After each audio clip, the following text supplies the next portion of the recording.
604, Talk 107.3 FM, WBRP, mornings with Brian Haldane, off and running. Brian here with you, JP producing, starting you off at right at 60 degrees in downtown Baton Rouge. Busy day today. We got attorney Franz Borghardt in for Legally Served. That's coming up about 20 minutes from right now. Metro Councilman Aaron Moak going to stop by in the 7 o'clock hour, 7:15 a.m. We're talking a little council business, but also the 1031 Consortium. They got their Halloween festival coming up. Paul Sawyer is with the Amite River Basin Commission. They inked a deal earlier this week that is worth discussing a little bit. He'll be by at 7:30. We've got the folks from Tunnels to Towers stopping by in the 8 o'clock hour. We got Economic Development Secretary Susan Bourgeois. We got Congresswoman Julia Letlow. We got it all. But before we get to any of it, top stories and trending.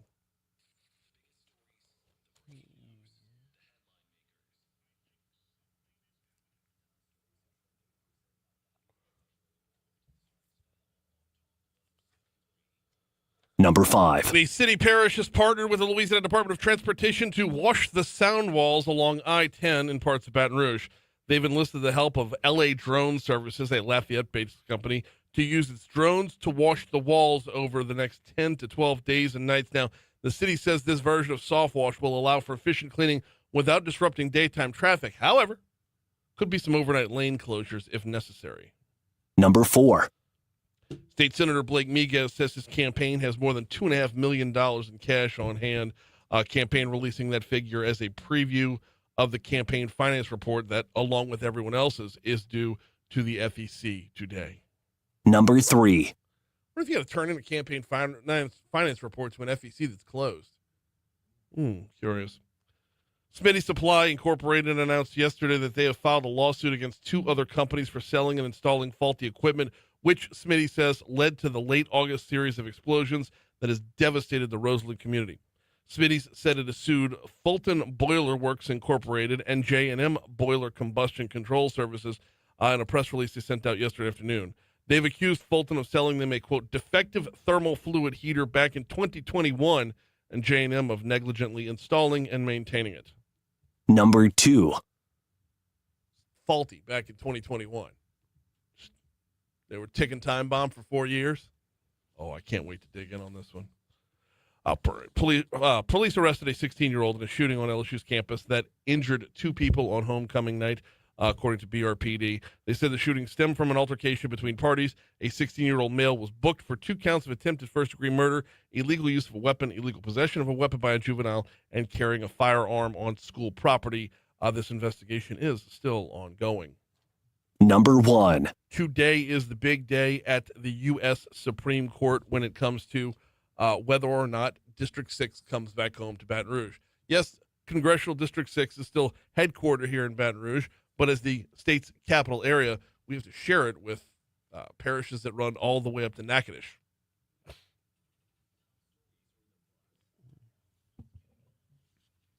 What you got? Well, yesterday, Charlie Kirk was posthumously given the Medal of Freedom by President Trump. I saw that.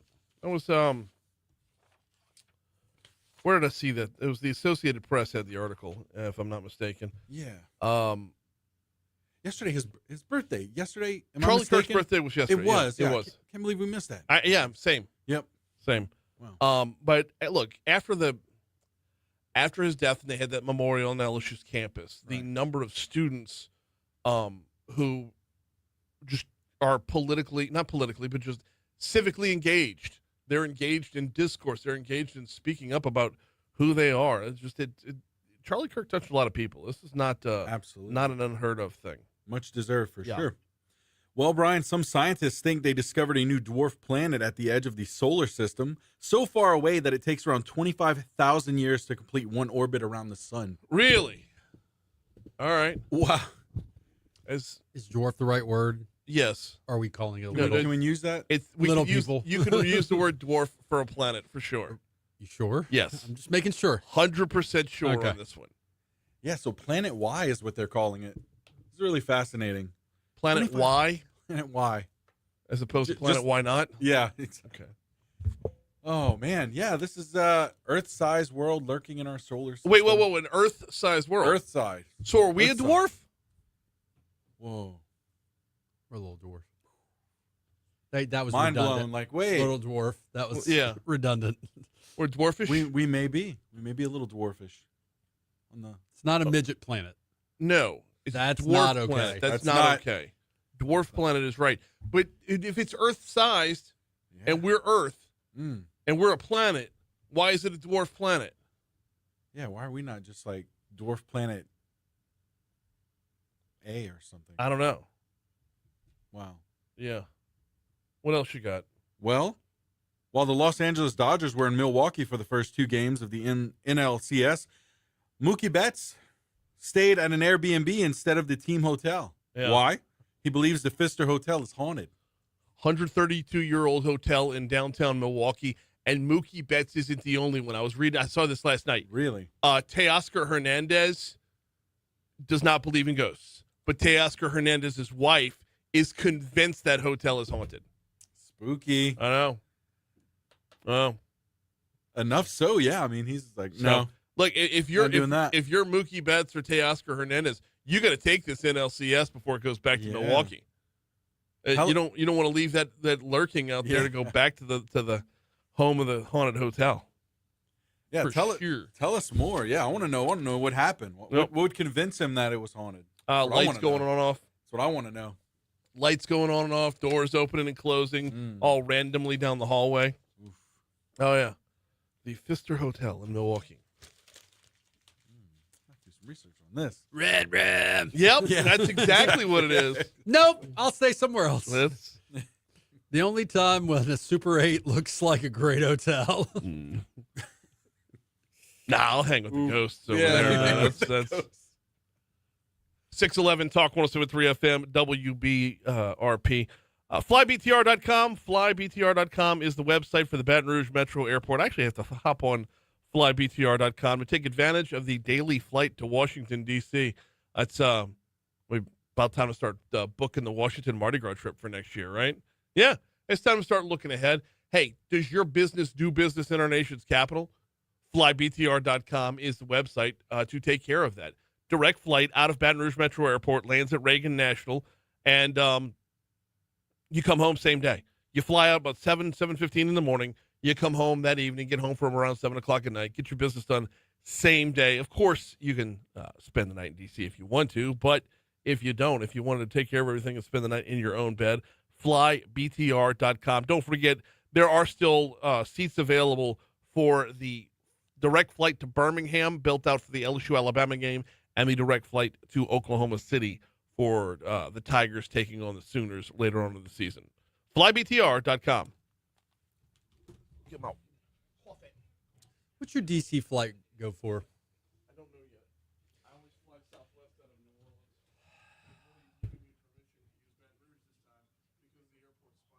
It's kind of bad optics not to take some photos.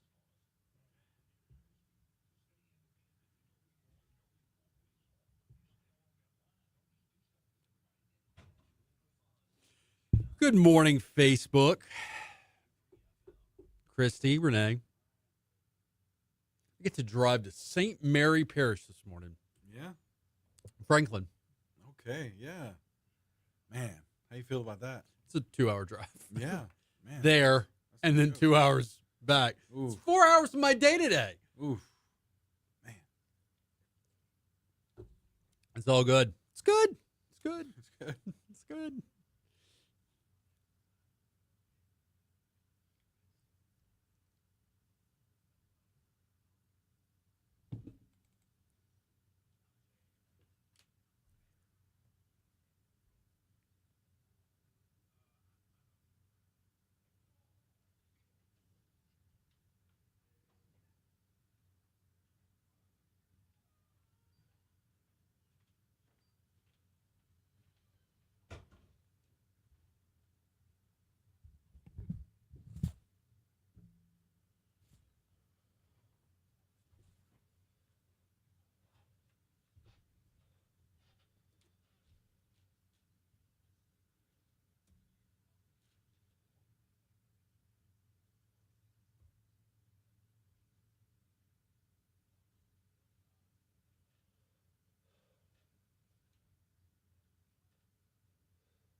You okay?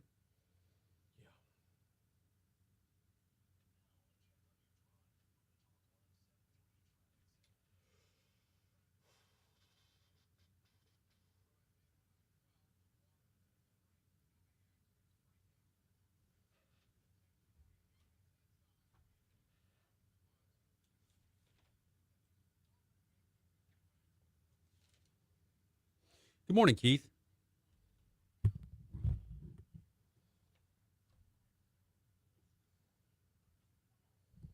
Thanks, Troy.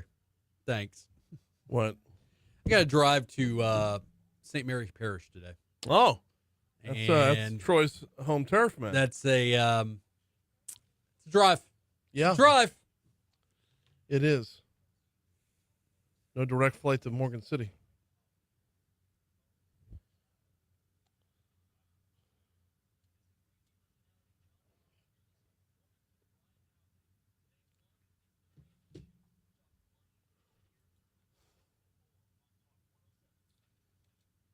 I like this new. Yeah. Can't do a ring light when you wear glasses because it just shows up on your glasses. If you move the glasses down just a hair, it Can't will see right. Well, that's between you and your glasses. Well. 6:15 Talk 107.3 FM WBRP mornings with Brian Haldane rolling right along. Attorney Franz Borghardt coming up less than 10 minutes from now for a little legally served. Before we get you into our sports segment, got to remind you about the folks over at 180 Pros. Had a great lunch yesterday with Jacob and Haggai over at 180 Pros. Well, we didn't have lunch at 180 Pros. We went to got some Mexican, Los Reyes over there on Corsi. But love catching up with them. It's a great new partnership with 180 Pros, and they do things a little bit different. And when I say a little bit different, I mean a lot different. When you look at your IT service provider, do you look at them as a provider? Because 180 Pros looks at themselves as your partner in IT. And what they do differently, like everybody's got the technical acumen, everybody's got whatever certifications you need. What they do differently than everybody else, and this is what I love, simplified billing. If you want a one-page invoice that you're not breaking down line item by line item, say, what is it? What am I paying for here? Why are you nickel and diming me on every little thing under the sun? Not with 180 Pros. Simplified billing takes care of all that. You get it's the rate that you get is the rate that you get. I mean, you're going to pay for the overall service, the overall partnership, the overall relationship. 180pros.com if you wanted to check them out online. By the way, they also guarantee the response time. If your call into them comes in before 4 p.m., they're getting to you same day. That's not to say they can guarantee everything gets solved same day, but they do respond same day. Learn more at 180pros.com. LSU heading up to Vanderbilt this weekend. And Vanderbilt, who is a favorite in this game, actually, first time they've been favored in a conference game in a long time. I want to say first time ever they've been favored against a ranked opponent or a top 10 opponent. Vandy comes in with the number 7 scoring offense in the nation, and LSU has the number 5 scoring defense. So this is going to be a battle of strength versus strength on Saturday. Vandy's head coach Clark Lee says the Commodores' offensive success is going to come down to, well, as it should, execution and patience. It's going to be about how we execute, how we create and find the space that's there. They close the space really rapidly. How do we create space in the pocket for Diego? How do we commit to that run game that we need more out of in the second half against Alabama? And how do we also have the patience because they're going to get us off schedule at times? Meanwhile, flipping it around, if you rewind the clock back to last season, LSU picked up a 24-17 win over Vandy. Garrett Nussmeier was 28 of 37 on the game, threw for 332 yards, and one touchdown, I believe. It is worth noting that I don't think Nussmeier's got a 300-yard game yet this season. Clark Lee says Nussmeier has plenty of strengths. His team needs to limit the big plays.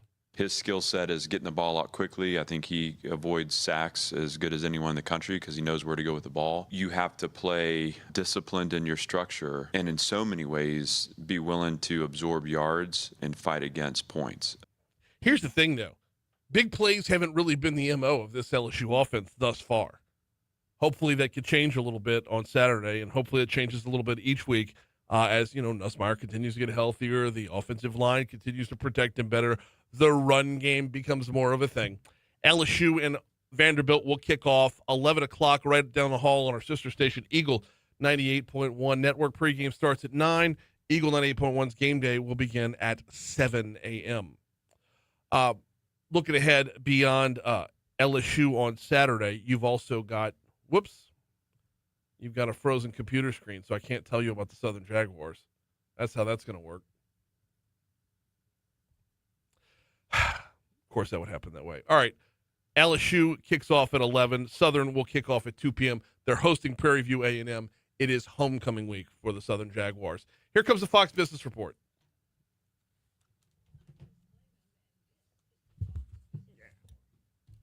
Yeah. There's two ways to get to St. Mary. There's the go to Lafayette South way, and then there's the go to Prairieville Gonzales and keep going up and then turn around and come. There's like a 15, and Troy is accurate. It's about 15 minutes. What? It's about 15 minutes. What difference? Oh, I was going to say, damn. At 15 minutes, does it really make a big, like? If I'm continually moving forward, I'll take whichever way I'm moving forward the most. I don't have to cross the Mississippi River Bridge. You're going to have to either way. Oh, then okay. No, the new one. If I can avoid doing that, I always try to. You know what I think we should do? I think you and I just had an idea. Brian Haldane and Franz goes to DC. Have some adventures in DC. We could do a same day it. The question I have is, how long does it take to get to DC? Hour and a half? Let's say 2 hours plus check in and all that time. Yeah. So realistically, how many hours do you think you get in DC before you need to get back to the airport? 4? 8. You think 8? 8. Oh, we could have a lot of fun in 8 hours. You think? Yeah. Selfie next to Abraham Lincoln. Well, you're never really next to Abraham Lincoln though, because he's huge. He's just in that monument sitting there on the toilet. What?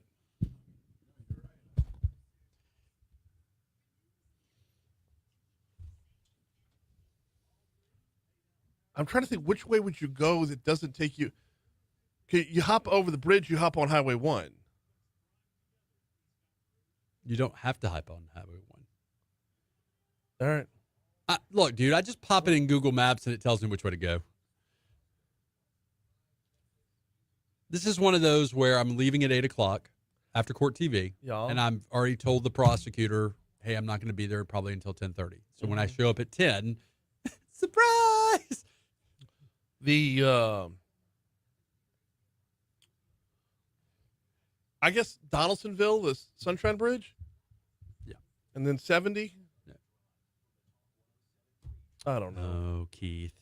Keith says, Brian, you should get 180 pros to look at that laptop. Why? Oh, because it's not the laptop, it's the network. It's the network. Yeah, which also. You think they could look at the network too? Well, yeah. All right, head back to the traffic center. Here's what we got going on this morning. It's actually a relatively light morning, depending on where. Well, I shouldn't say depending on where you are. If you're hopping on I-12 westbound by Denham Springs, it is slow going to start off your morning, but it's the normal level of slow going to start off your morning. You're going to have a little bit of some friends on the interstate with you on the way in on 12 westbound heading towards the 10-12 merge. I-10 westbound coming in from Ascension Parish looks great, as does 10 eastbound coming across from West Baton Rouge Parish. Taking a look at 110, I'm not showing any delays there either. Surface streets, couple of accidents to look out for. Let's start off with this one. Winborn at Mission, there's an accident that has been moved off the roadway. But if you're on Winborn, be on the lookout for that. And there's also a stalled vehicle on, I'll make sure I get this right, Greenwell Springs at Rolling Oaks from about 10 minutes ago. So that one is still being reported in the roadway. Other than that, though, your surface streets are looking great to start off the morning. That's your look at traffic from the Talk 107.3 Traffic Center.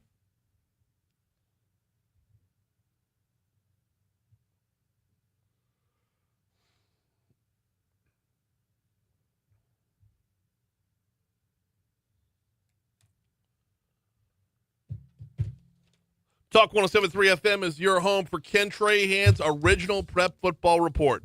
Friday nights, 6 to 11 p.m. That's a 5-hour show right there, and they don't stop, boss. Checking in from all over the state. You're getting scores, you're getting updates. Everything in the state in high school football runs through Ken Trahan's original, the prep football report, brought to you locally by Dr. Pepper and the Harold Perkins Jr. tuition program right here on Talk 107.3 FM. All right. We got a lot of ground to cover for Legally Served, so let's get right to it.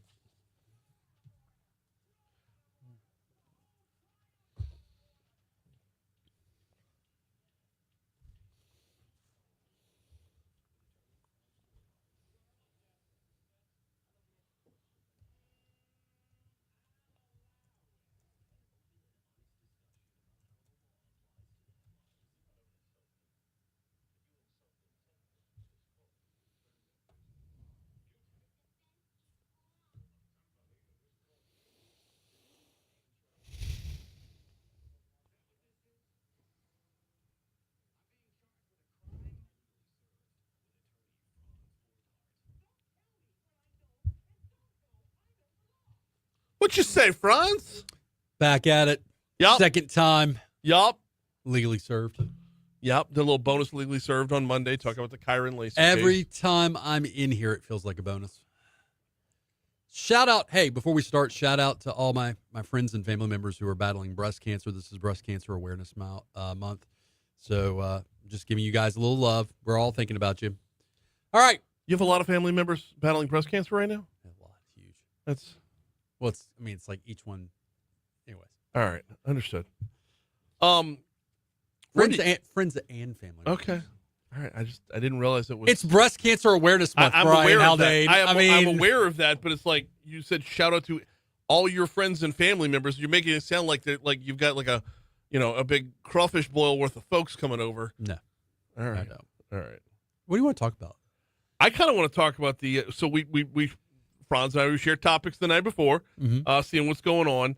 I kind of want to start with the State Department allegedly revoking visas from people who have allegedly celebrated Charlie Kirk's murder. I mean, that's interesting. Like, what's the my first question? Now, I'm going to preface this, and I know this is going to make everybody uncomfortable because this doesn't happen often. I am not an expert in immigration law. Okay. This is an area of law that I mean, criminal law, I'm doing push-ups in my sleep on. Right. But this area, I'm kind of curious. What was the basis of the revocation of the visa? Treason? Is it treason to speak out badly about Charlie? By the way, love Charlie Kirk. Mm-hmm. Tragic murder, unnecessary. But if you just made a tweet or a post about like, hey, nothing, pick whatever you want to pick. I mean, should you lose your visa? Okay, so let's start with the source here. You sent me a link to an article from Channel 9. Okay. They're Channel reliable. 9, Channel 9 was citing CNN. Okay, they're pretty reliable. Reliable, yes, but walking in, there's going to be a political bent to little this. bit of lean. A little bit of lean with it. Part of the article, the U.S. State Department says it has revoked visas from people who allegedly celebrated the murder of conservative activist Charlie Kirk. In a social media post on Tuesday, the State Department listed examples from 6 people who had their visas revoked. They were from Argentina, South Africa, Paraguay, Mexico, Brazil, and Germany. Unclear if the 6 are the only ones who had their visas revoked. And it goes on from there to talk about how they're continually working to identify foreigners who celebrated Kirk's assassination. Now, I started reading up on this from the angle of who is entitled to a visa in the first place. Okay. All right. So if you are anyone from a foreign country who wishes to enter the United States for a temporary purpose, whether you're talking about work, study, tourism, whatever, if you're the 2 Brits who rolled through Louisiana, Is this kind of like when we go to, I'm going to France next week for a pilgrimage. Okay. Sorry, guys. That's why we're doubling up this week. Mm-hmm. So me going into the country for a week, that's a visa. Yeah. I mean, essentially, Yeah. under French law, Right. some kind of treaty. So you're not here permanently. You're here as a guest. Right. So the question then becomes, why would you want guests who hate you? This is true. Like a visa, we assume it's like there's a right, but it's not. Why would you want to invite someone in or continue to welcome someone in who goes out of their way to say, I hate the people? So, or at least first this person. question is do individuals on visa enjoy constitutional rights that you and I enjoy? And the answer is, well, we know they enjoy certain constitutional rights. They get due process. Right. Do they enjoy the First Amendment right of freedom of speech? You got to get past that hurdle first. Second of all, your question's interesting. People who hate you. Does hating Charlie Kirk mean you hate all Americans? No. Does hating Charlie Kirk possibly not just hating, and it's not just hating. You Celebrating murder. Here it is. You get the right to dislike. You don't need a constitution to dislike somebody. Correct. You get that right. It's that further act of tweeting or celebrating it on a social media platform. And the question becomes, is that treasonous? I don't know that it is. Does it take treason to get you there, though? No. That's where we're going to push pause. We got news, we got traffic, we got weather. Attorney Franz Borghardt in for Legally Served. We're going to pick it up on the back end. Right now, let's go ahead and meet up with the good folks from ABC. Shout out to Ashley.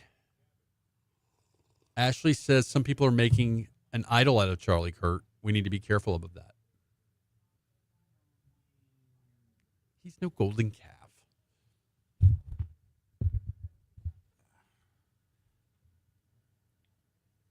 There's been articles I've read about whether or not he constitutes what we would call in the Christian faith a martyr. And I'm like, he was killed for his beliefs. Yeah. By definition, he is. And that's, at least for Catholics, that's significant because that's the go directly to heaven card. Oh, that's the fast. And become a saint. No purgatory. Nope, no, you can't. No, it won't be saint because you got to perform 2 confirmed miracles. No, I think martyrdom is another basis for sainthood. Check it out. If you're declared a martyr, you become a saint. But yeah, nonetheless, I mean, his life should be celebrated. I mean, yeah, people of course are going to make an idol of anything, but well, it's the point is, it's the politicized. Yes, martyrs can become saints through the Catholic Church's process, but they don't automatically. But it still may include 1 or more miracles being attributed to their intercession. Okay, that's ChatGPT. Catholic GPT. AI overview, yeah. I like it. But it's citing UCSS. I like it. USCCB, sorry. Yeah. Catechism. So yeah.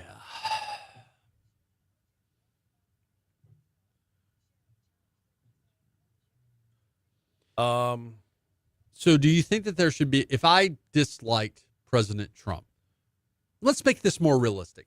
If I disliked a governor and I tweeted something negatively about the governor, that in and of itself shouldn't have a legal consequence. We agree with that. Now, I get that I'm a United States citizen, but that in and of itself shouldn't have a consequence. We agree with that? Legal consequence. Say again? I tweet, hey, I really dislike my governor. Right. He's not assassinated. He's not, and I use that word deliberately because I believe Charlie Kirk was assassinated. If I just tweeted something like, hey, I hate this politician, that's protected speech, right? The tap dancing on this, I guess my question becomes, what's the difference in tap dancing on his grave? I'm not saying it's appropriate. In fact, I think you know me well enough to know that I was actually a fan of Charlie Kirk. Is the tap dancing on someone being assassinated lawful grounds to deport somebody? Or at least, or is this just an optics issue of we're going to try to deport him?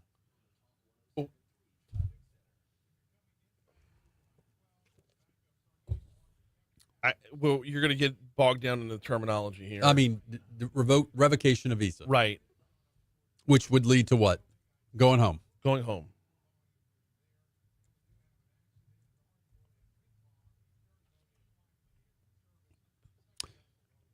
Byron writes, as a general rule, non-U.S. citizens can't be accused of treason, but can for espionage or sabotage. Oh. It is kind of rude. I will tell you this, from a non-legal standpoint, it is kind of rude to be in someone else's house and be like, your couch sucks. Your dog pooped on the ground. I'm so glad your dog just pooped on your floor.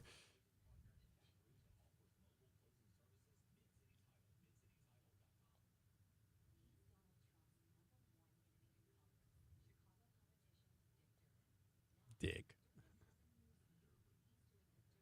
Good morning, Christy. Welcome in, Boo. Dick Durbin sounds like a character from Boogie Nights.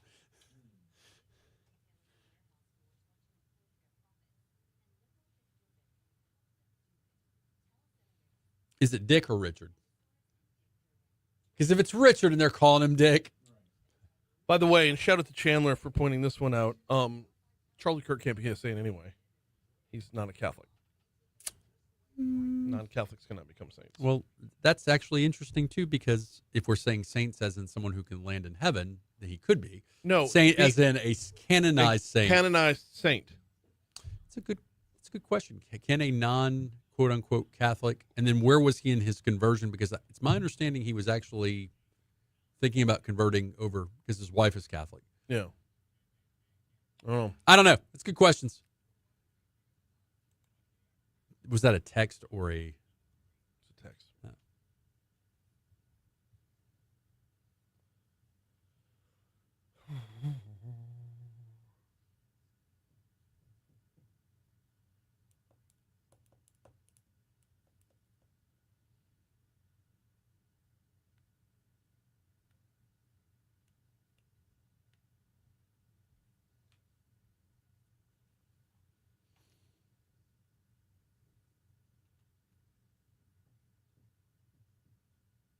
The irony is someone with a visa is here lawfully.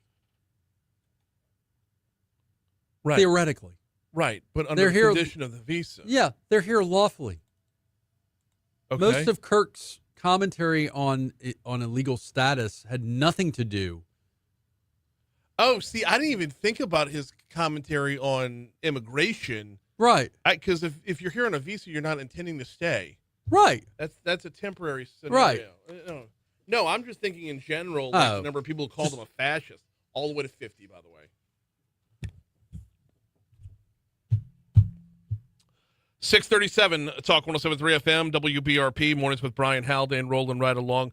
We got Legally Served going with attorney Franz Borghardt right now, talking about the news story of, of course I closed it out. There we go. The State Department revoking visas from people who allegedly celebrated Charlie Kirk's murder. Franz, one of the things we were talking about during the break was like if you're here on a visa, you are here legally. Right. Right. So, but you Theoretically. you were connecting that to the motive behind the hate speech, the motive behind celebrating his murder. And I wasn't necessarily thinking just on the immigration level, because if you're here on a visa, not only are you here legally, but you're also here temporarily. Charlie Kirk's comments on immigration were generally solely about illegal immigrants. And look, guys, at the break, we were on Facebook Live, and I made the comment, from a non-legal standpoint, there is something to be said about the rudeness and audaciousness of being in someone else's house and saying, "Hey, your dog just pooped on the ground. I love your dog." It should, And this goes so much further than that, Franz, and that's why I'm completely on board with the idea of saying, if you come to America and you celebrate the violent murder of Americans, why should we keep you? Why should you be afforded all the other privileges that are offered here if you're number one, like if it's so important to you to speak out in favor of violent murder? Like, I don't think that's somebody we want lurking. So I read the article from WAFB and by extension CNN. CNN, yeah. There was some vagueness in it, like in the sense of, wouldn't you have liked to have known what is the basis of the revocation of the visa? Like legally, not the, we know this is why we're doing it, but like, wouldn't it have been nice to have like the law says, right. And look, you do not enjoy the same, if you're visiting a country and you commit a quote unquote crime, I think you can be booted. Right. Is the celebration of the assassination of Charlie Kirk a crime? It's certainly in bad taste. It certainly is kind of monstrous, but I mean, I guess my question is do you think that they're really revoking these visas, or do you think that this was a gesture prompted by politics to try to revoke them? Because I do think that there's an administrative process on the revocation of the visa. Mm-hmm. Like, yeah. I don't think it's as easy as, hey, we're revoking. Here's a letter revoking your visa. Get out. I Right. think you have a procedure there. Right. With an appeal and all that other good stuff. Right. And look, if you're just here visiting, like on vacation, that's one thing. If you're attending LSU on a visa, which happens, Yes. I mean, more to the point, and this again is not legal, but more to the point, why do we celebrate people getting assassinated? This is a non-legal point by Franz Borghardt here. Like, even if I hate somebody, and there are a few people I just straight up hate.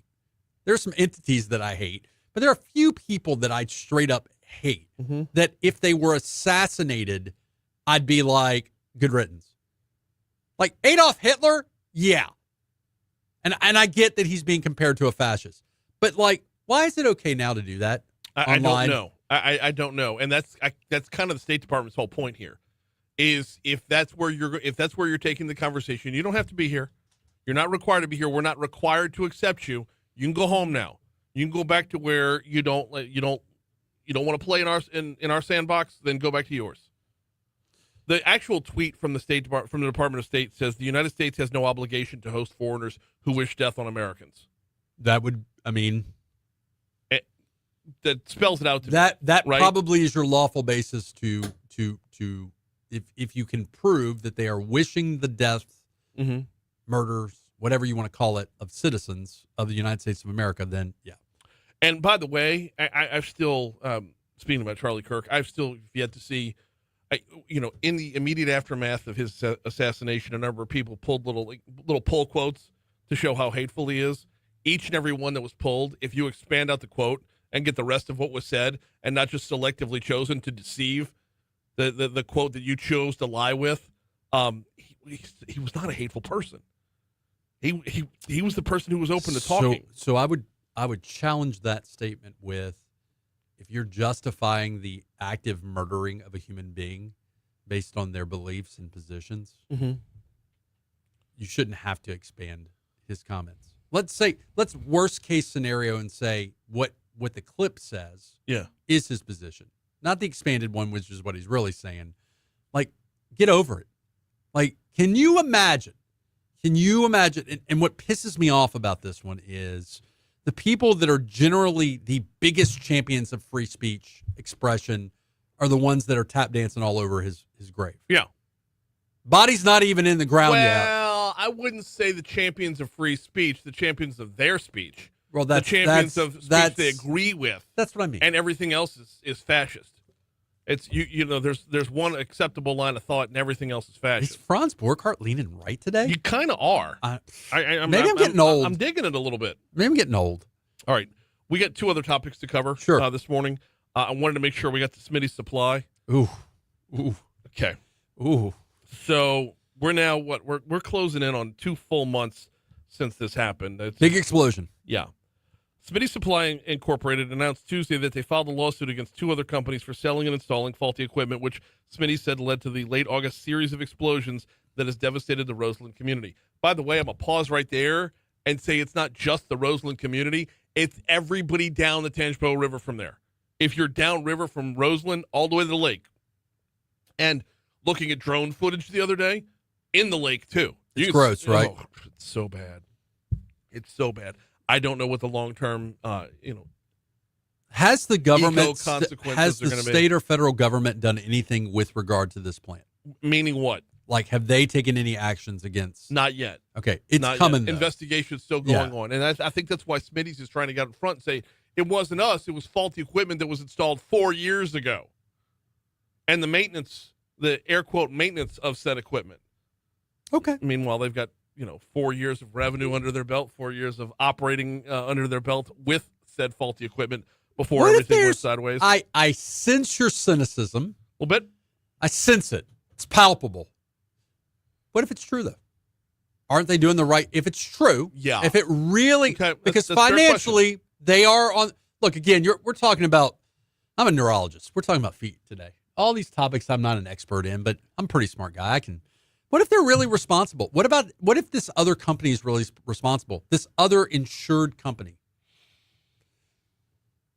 So would they share in the blame in any class action lawsuit? Sure. All right, so let's pull this together They're here. going to get brought in anyway. Right. So if you're Smitty's, you're not getting rid of all the blame. This happened in your house, on your land. You can get rid of as much blame as you can.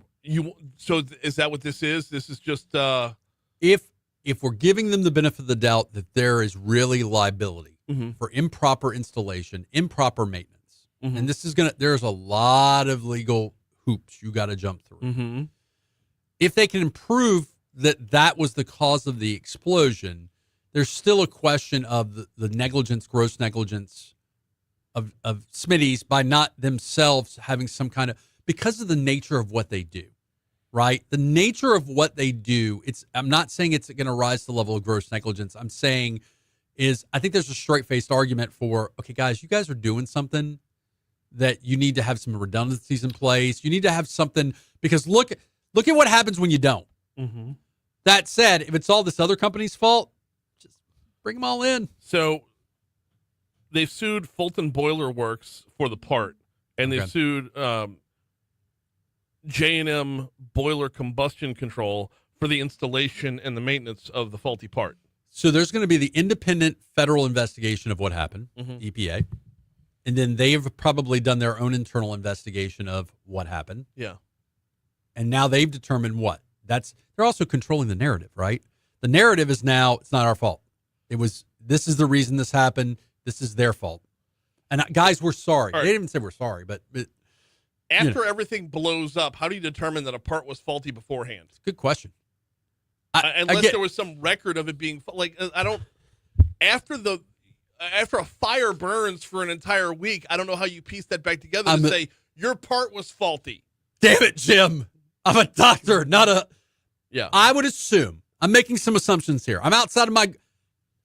Franz Borghardt. I'm outside of my depth on this one. Understood. I would assume that there has to be a way of determining the source of the explosion. Uh-huh. And by determining the source, I don't know if there's a computer somewhere that said, hey, this is malfunctioning, and then the explosion happened. I don't know the answer to that. I don't know if there's a black box in this plant. These are all questions that really you need to know the answer to before you start saying, hey, it's your fault. Right. So let's talk about it through this lens, okay? If we're talking about, I don't even know if this is a term here, but if we're talking about class action fault mitigation, right? Like, There's going to be a lot of responsibility on this one. Well, okay, but that's what I'm asking is, like, how many different parties will it take to add up to the 100% responsibility? I'm not an anti-government guy. I'll say that again. But I could see an argument for, where was the federal government in all this? Where's the state government in all this? Who regulates these people? Mhm. Who inspects these people? Yeah. Wouldn't be surprised if the government doesn't get sued. Although I wouldn't be surprised if the government doesn't sue. We have a state government that likes to sue entities, large-scale entities. Yeah. I wouldn't be surprised if the AG, shout out to my girl Liz, doesn't sue. If she's listening right now, she's listening on the app because she's up in D.C. Oh, there she goes. They got Louisiana versus Calais. They're We're busy. They're going to busy. get our congressional district back. They're busy. I They're understand. busy. And you know what? Here's the thing. This is one I wouldn't fault the state or the federal government from saying, you know what? Yo, guys. So the massive environmental damage. I mean, and think about is this going to be like BP where how are you economically impacted by this? Right. You know, Well, and so for everyone who worked there, they're out of a job because, well, as I understand it, Smitty's is operating again, but further upriver. you got to do what you got to do. Okay. But Maybe might want to check that boiler. everybody, Might want to check that boiler. everybody who lives within a certain perimeter of the plant ended up with like all the grossness of the ash and all the like everything just landing on their property. You got everybody downriver. You've got like if you own cattle that drink out of the river, It's kind of like if you piss in the river and it's going downstream. it always goes downstream. So it's going to go all the way down to Lake Pontchartrain. That's the scope of who's affected by this. In the lawsuit, Smitty's is seeking damages for property damage, a complete loss of on-site inventory, loss of income and profits, reputational damage, and cleanup and restoration damage, and more. So this cleanup and restoration damage. Yeah. Well, this sounds a lot like whatever Smitty's wins out of this, they're just going to have to turn around and pay out to the people who are suing them. Probably. Okay. Probably. What's on Court TV today? Oh, same old, same old. Same I'm old. on Court TV. That's No, the important bet. I don't know where the topics are these days. Now So that Diddy's all done. he's not quite done. He may get some time shaved off of his sentence for participating in a drug treatment program while in the Bureau of Prisons. So Diddy's maybe coming home a little bit sooner than later. Gross. I mean, All right, get over there. You got to get on TV. He's Bye, Franz guys. Borghardt. We do legally serve this time every week. Not next week though, because he'll be en français. France. We're from France. 6:50. Here's your money now. Thank you, brother. Appreciate it.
Troy says the names from the Smitty's explosion sound like they were made up by Looney Tunes.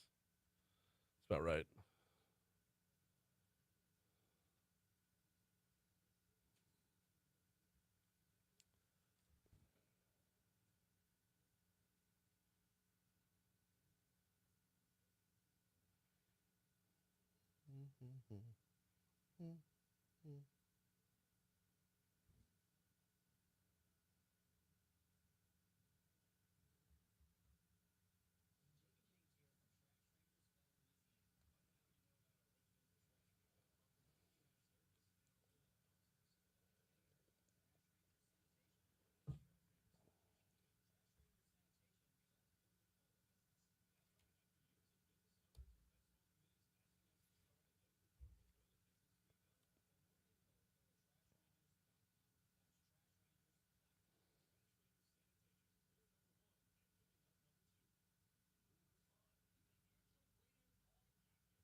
You got 4, 5, and 6.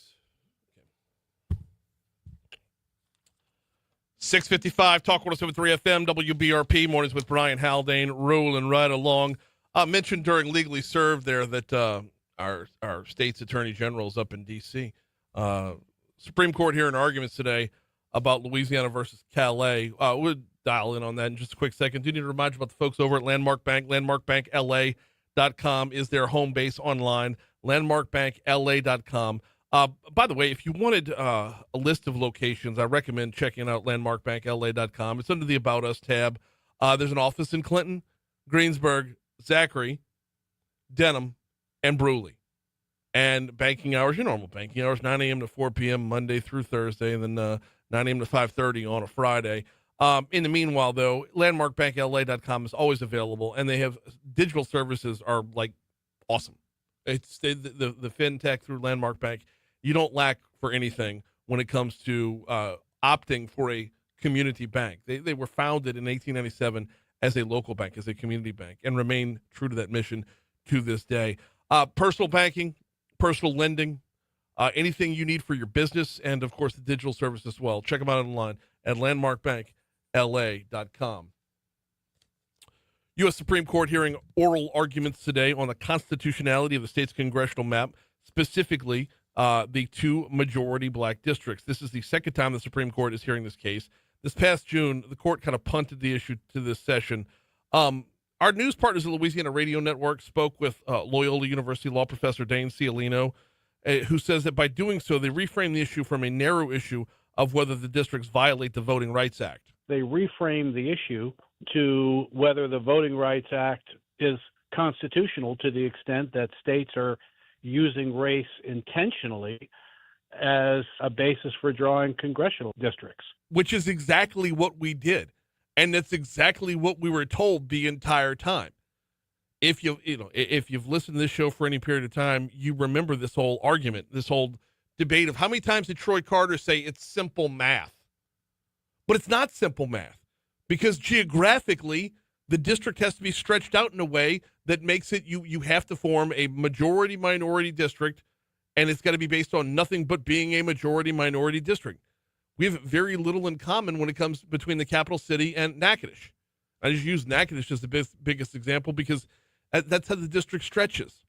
And, oh, by the way, we saw this district back in the 90s, and it was ruled unconstitutional then.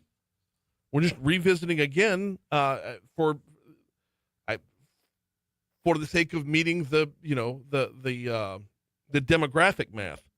Cialino says the drawing of the current congressional map with its 2 majority black districts was born from a Supreme Court decision so that it would comply with Section 2 of the Voting Rights Act. Allegedly, the population of Louisiana supported a second minority district. But in doing that, obviously, in creating that district, the state intentionally used race in drawing those lines.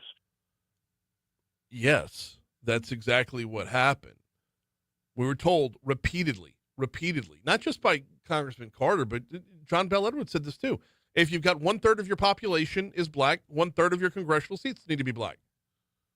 Okay. By the way, this is going to be a little bit different because during that Supreme Court session, Murrell actually urged the court to uphold the current congressional map, the one that we've got now.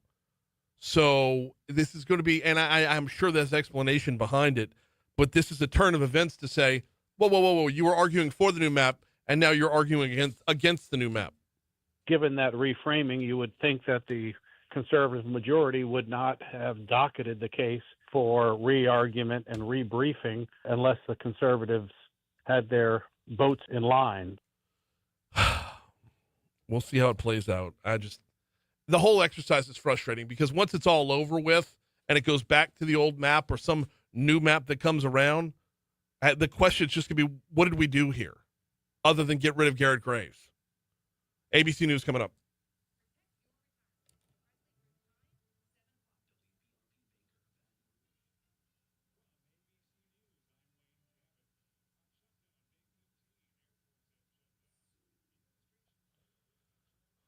Byron says, so you're saying the court is going back to Cali. Nah, I don't think so.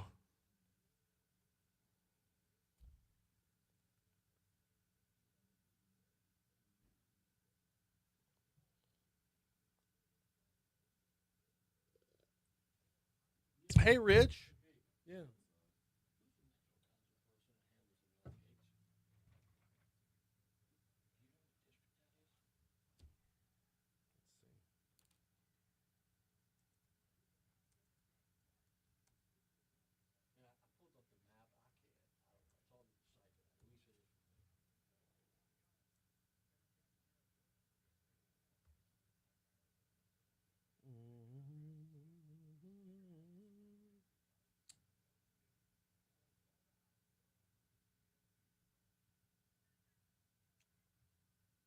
It's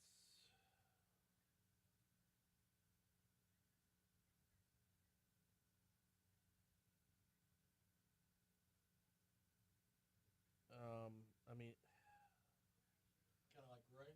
yeah, it's I think it might be Carolyn Coleman's district. If not, it's Tawana Harris's district. Or there's no way that's Jen Rocca. Jen's district is jacked up though, so That's why it's hard to figure out. I tried to figure it out, but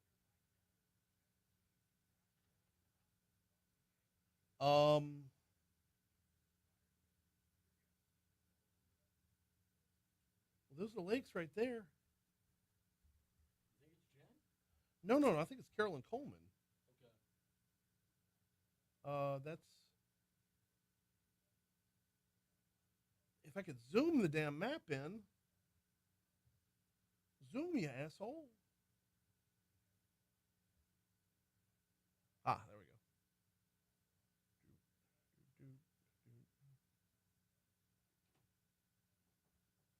Why do you ask? Oh, because all the crap going on. And you know damn well, hey, two MAGA people who did the same thing on Southern's campus this Saturday, ACLU and Basin. Oh, hell yeah. That all be coming out. So that's why I'm asking. She needs to come out and do something. But I know why. It's Carolyn Coleman's district. You're the best, baby. Thank you. Anytime. Oh.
Wait, Debbie says looking to buy house, schools, taxes, crime, and voting district. I don't know what that means. Elaborate, please. 7:05 Talk 107.3 FM WBRP mornings with Brian Haldane rolling right along. Hour 2 coming your way right now. Brian here with you, JP producing. We are at 61 degrees to start off the second hour, and a busy hour it will be. Metro Councilman Aaron Moak slated to join us 10 minutes from right now. Paul Sawyer heads up the Amite River Basin Commission. He's going to hop in at 7:35. Before we get to anything else, though, you know how we start off the hour? Top stories and trending.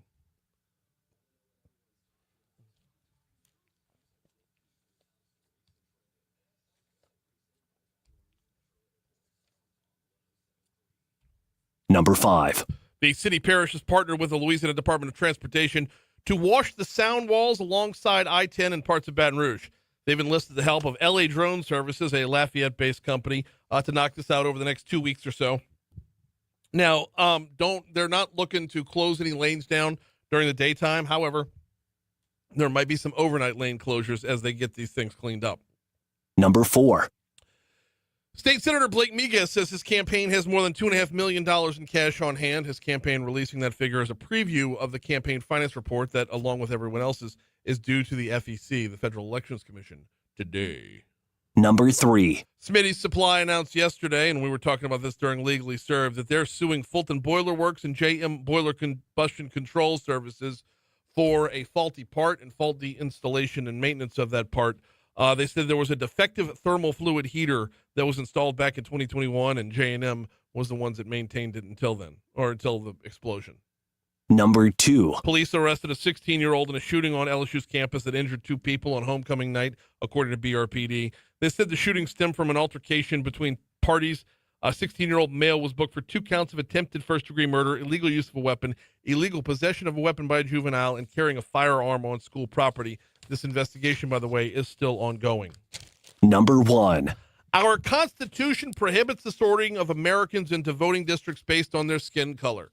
That is the quote coming from Attorney General Liz Murrell's office as she is being heard, or her and Solicitor General Benjamin Aguinaga are being heard by the U.S. Supreme Court today. The case is Louisiana versus Calais. The long and the short of it is the congressional district that gave us Cleo Fields.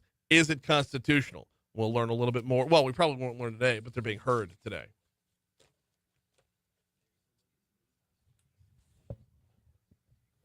What you got, JP? Well, yesterday, Charlie Kirk was posthumously given the Medal of Freedom by President Trump. On his birthday. Yeah, that's and right. at the same time that the State Department, we talked about this during Legally Served, at the same time the State Department was revoking visas for celebrating murder. Oh, man. And look, it's forget that it was Charlie Kirk. Yep. It's the celebrating murder. See, that's violent assassination celebrated. That's it. That's the part. I don't care. Like, on an innocent life. We're Right. not talking about a tyrant. We're not talking about right. what they're calling I'll give a you a fascist. perfect example. One of the trending stories, Yeah. it was either yesterday or the day before. Right. But one of the trending stories you had was Joe Biden being diagnosed with cancer, prostate cancer. Right. Right? Exactly. If your initial reaction to that was good, then you're bad people. Yeah. You're on the wrong side. Right. If your Absolutely. reaction to suffering, death, violent death, if your reaction to that is if you have a positive reaction to such heinously negative actions, then you need to look yourself in the mirror.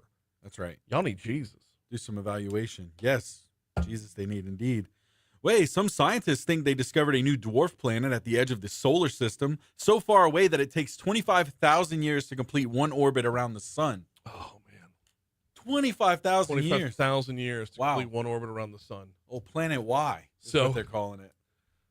If the doctor gives you 1 year to live, you want to move there Right. because that year's going to last 25,000 That's years. it. Man. Yeah. Reminds me of the movie Interstellar Is with that, Matthew McConaughey. That was I a never good saw movie. that movie. Oh, it's Good movie? heartbreaking. Heartbreaking. Yeah. So good, but heartbreaking because, like, we talk about time, and time moves differently out there than it does here, and his Mhm. kids are grown up, and he hasn't aged a bit, but on Earth, his kids are aging, they're getting okay. older, Yeah. and heartbreaking, devastating, but nonetheless, Yeah. there's a dwarf planet out there. Sure, why not? Well, while the Los Angeles Dodgers were in Milwaukee for the first 2 games of the NLCS, Mookie Betts stayed at an Airbnb instead of the team hotel. Why? Because he believes the Pfister Hotel is haunted. 132-year-old hotel in downtown Milwaukee. Oof. And by the way, his teammate Teoscar Hernandez Yeah. was quoted as saying, "I don't believe in ghosts, but my wife completely believes that this place is haunted." Ooh. That's Yeah. I don't know, man. what do we know about this 132-year-old Pfister Hotel? That's what I'm saying. What hotel chain flag flies above it? I mean, is this like a Is this a JW Marriott type of property? Oh, Is it like what are we looking at here? Is this a like a Crown Plaza? It's just an iconic landmark in Milwaukee, one of the Midwest's finest hotels. It doesn't. Apparently, this is not the first time this has happened. Apparently, it happened to Bryce Harper as well back in 2015. Whoa! Hang on. Our guy Paul Arrigo, he knows all, right? Okay, it's a Hilton. Oh, it's a Hilton property. All right. Wow. The website says it's a palace for the people. A palace for the people, living or not. That's right. So. All right, Pfister Hotel, haunted, yes or no? You let us know over on Facebook Live. We're at 7-Eleven at Talk 107.3 FM, WBRP, Metro Councilman Aaron Moak coming up right after we take a quick break. Before we take that break, got to remind you about the folks over at Mathern's. Let's see, new deal of the week should be coming out any moment now. Oh, there it is right there. Get yourself a box of Food Club spaghetti for free. Boom, how about that? Look, I tell you the deals of the week, they add up, right? There's a number of deals, a number of coupons built in every week. And if you do your shopping on the app and have it brought out to your car when you get there, they build in all the deals and all the coupons automatically. And oh, by the way, you earn cash towards more groceries every time you shop. It's $1 here, $1 there. Once you've added up all your groceries, you're saving some pretty significant money, and you're also earning cash towards more groceries with the Rewards app. The shopping online, good at both the LSU location and the Kenilworth location. Download the app today. It's Mathern's. How are you, sir? Of course. No, so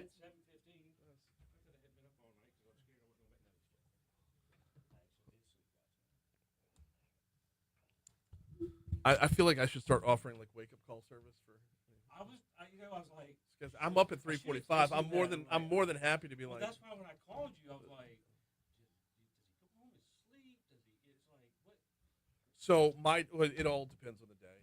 Like perfect example, I'll go to Rotary for lunch today, and then after the Rotary meeting, I will go home for a minute, probably nap for about half an hour if I can, then go to carpool, pick up the kids, then go hit the workout at the gym, and then on to the evening, with basketball and whatnot. That's what I do with my text. I'll get 2 or 3 hours of sleep a night, or like if I work till 2 or 3 or maybe 4 in the morning, I'll just go ahead and stay up for 24 hours.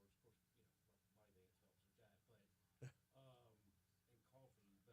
But eventually, like it'll just get to a point. I'll go home at like 6 or 7, and I'll make myself lay down. Yes. And it'll just crash and burn for like 18 hours. Yes. Then I'm ready to go. I would love that. It's just one of those. I guess I'm 53 years old. I got in the habit of doing that, and I would have thought by now I wouldn't. Well, I don't have normal sleep patterns at all. So let's see. Last night I went to bed for about 11:30. I was up for a good half hour. So I slept from midnight to 2. Yeah. And then I was kind of in that zombie state until the alarm went off at 3:45. I got to bed about 1:30, 2 o'clock this morning. Set the alarm for 5, 5:30, 6, 6:05, 6:10, 6. Well, I try to, yeah. So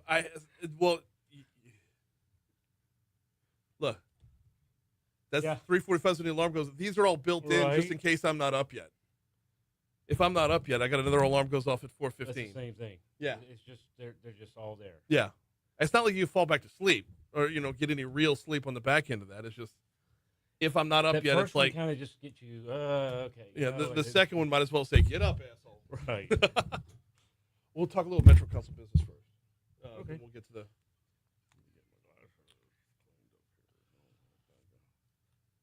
714 Talk 107.3 FM, WBRP, mornings with Brian Haldane, rolling right along. Time to welcome back to the studio. It's been a minute. Metro Councilman Aaron Moak, how are you, sir? I am doing well. It's getting into the holiday season. The temperature's dropping a little bit. Absolutely gorgeous weather at the LSU game this weekend. Oh, it was, the weather was perfect. The weather could not have been better. Excited about this time of year and ready to start moving forward. Okay, you brought up the LSU game, so I'm just going to take it there. Metro Council, will there be a reaction from the Metro Council about what went down just off camp or on and off campus as we're looking at public safety being, this ongoing issue? What can the Metro Council do? Well, there's not directly as far as what the Metro Council can do, but look, I know as a city parish agency, we are looking at every options and every use of tools available and everything. So, a lot of this things that we can do is supply more. Hopefully, we can supply more officers on the street. We can get more funding to our public safety departments and everything. That's what we can do as a Metro And how Council. exactly do we do that, Councilman Moak? So when you look at a lot of the things. Biggest thing right now is the Thrive plan that's coming up. Yep. We are looking to basically stabilize field positions, especially with our fire, our EMS, police, public safety, DA's office. All these things are going to affect the city parish, and Thrive will help stabilize this budget so that we can maintain the services that we have and enhance the services that we have. What are you finding about Thrive? Because there's not going to be anything on the ballot called Thrive. Correct. You've got propositions 1, 2, and 3. Correct. For the library, the council on aging, and mosquito abatement, and we're going in to vote on a renewal of the millages that fund those. Correct. But within voting for that renewal, we're also allowing the money to be better used rather than being siloed like it always has been. Correct. One thing that I've always said about dedicated taxes, and they all have their purpose, but we also have a general fund out there that has to be done, and that's the things that everything is used throughout the parish. Mm-hmm. Every municipality, Baker, Central, Zachary, St. George, City of Baton Rouge, and of course East Baton Rouge Parish. So we have to fund those things, and what we're given is, after all these years, when these millages pass, whether it's a first or a renewal or anything, we're giving the public an option to rededicate Yes. the taxes that are already there for different purposes. Times change, things change, priorities change, and stuff like that. And we don't want to create new taxes.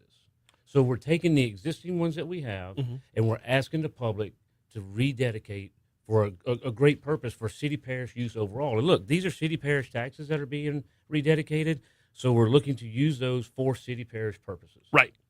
And it's just the example that got used the most, because the library is the biggest of the millages. It's like, we have a glorious library system. It's We do. fantastic. And we've built a number of really great libraries, but it doesn't cost as much to maintain as it does to build. Correct. Time and technology change, different use of resources change, books are online and stuff like that. Don't get me wrong, the facilities that we have are amazing. The library does a great job with their resources and things that they have.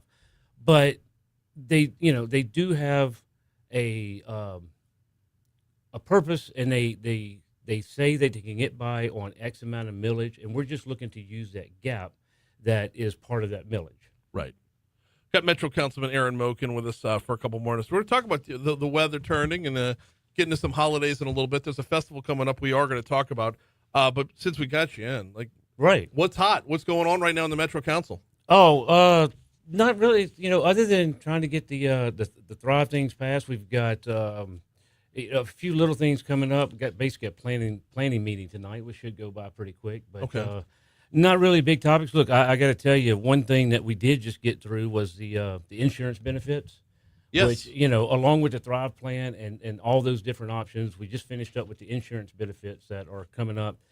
Councilwoman Jen Rocca spearheaded that and did an amazing job. So that's going to help save money. The other projects that we're looking into for resources and different things to help save money and then go along with this Thrive plan. I think we got a lot of good things coming up after this November. So, and a lot of it's hinged upon Thrive making it Correct. through. Props 1, 2, and 3 making it through. Is there kind of this? Y'all are leaving no stone unturned to save dollars, Correct. and y'all are actually over the last 2 years now exposing we did so many things that were so wrong for so long that ripping off the Band-Aid kind of hurts a little bit, but y'all are finding different ways to kind of make ends meet along the way. Correct. We're taking and analyzing each and every budget. You Right. know? So every year the budget comes up, which is going to be presented to us at the 1st of November, and you'll be able to see what departments. Look, last year's budget, we already sliced 15 to 20% out of it by utilizing the resources as far as either freezing positions or through attrition, through retirement, and things like that. We don't have that option this time with this budget. So this is why we're trying to stabilize with Thrive, and we're trying to stabilize by basically catching up and analyze each and every department and what is needed in city parish services, what has changed, what positions are needed, exactly what services are provided. Got Metro Councilman Aaron Moak with us. That was my follow-up question was, like, are there stones that are yet to be overturned? I think there's a lot of stones to be turned over. Look, maintenance resources, fire and EMS consolidation. We're still looking at that. It's nothing that's guaranteed right now to go through, but those are the kind of things is enhancing all these departments, is consolidating some things, looking to see how different departments can help out different departments and so on. Want to ask you, and then we're going to get on to the Halloween stuff in just a quick minute, but want to ask you your take on the National Guard, because it's looking more and more like it's not a possibility but a probability. What would that look like? Just if you spitball it here, hypothetical, no one's going to hold you to it, but what would that look like? Literal boots on the ground. Look, I'm happy about them coming in. The only thing that I spoke about with the National Guard coming in, and I welcome them in. I think the enhancement and the assistance with a lot of the resources that we are lagged in. And what I mean by lagged in is personnel. Serving warrants and things like that. I think their assistance in that is going to help. I think their presence is going to help. The only thing that I was looking at, and I asked about in question, was when they do come in, I'd like to see them work directly with our police chief, with our mayor's office, and then let them know what's going on, what the plan is, come up with a plan together as far as where they're going to be, what resources they're going to use of city parish. And then if they go in, the only thing I requested was if they go into a council member's district, they keep them apprised of what's going on. In other words, the constituents are going to call those local council members. Right. They're going to say, what's going on? Why do I see this? Why do I see that? And those council members that are representative of that area just need to know a heads up of what's going on. That's all I asked. I welcome them here. I just welcome them with an effort of working together as a team and not just everybody doing their own thing.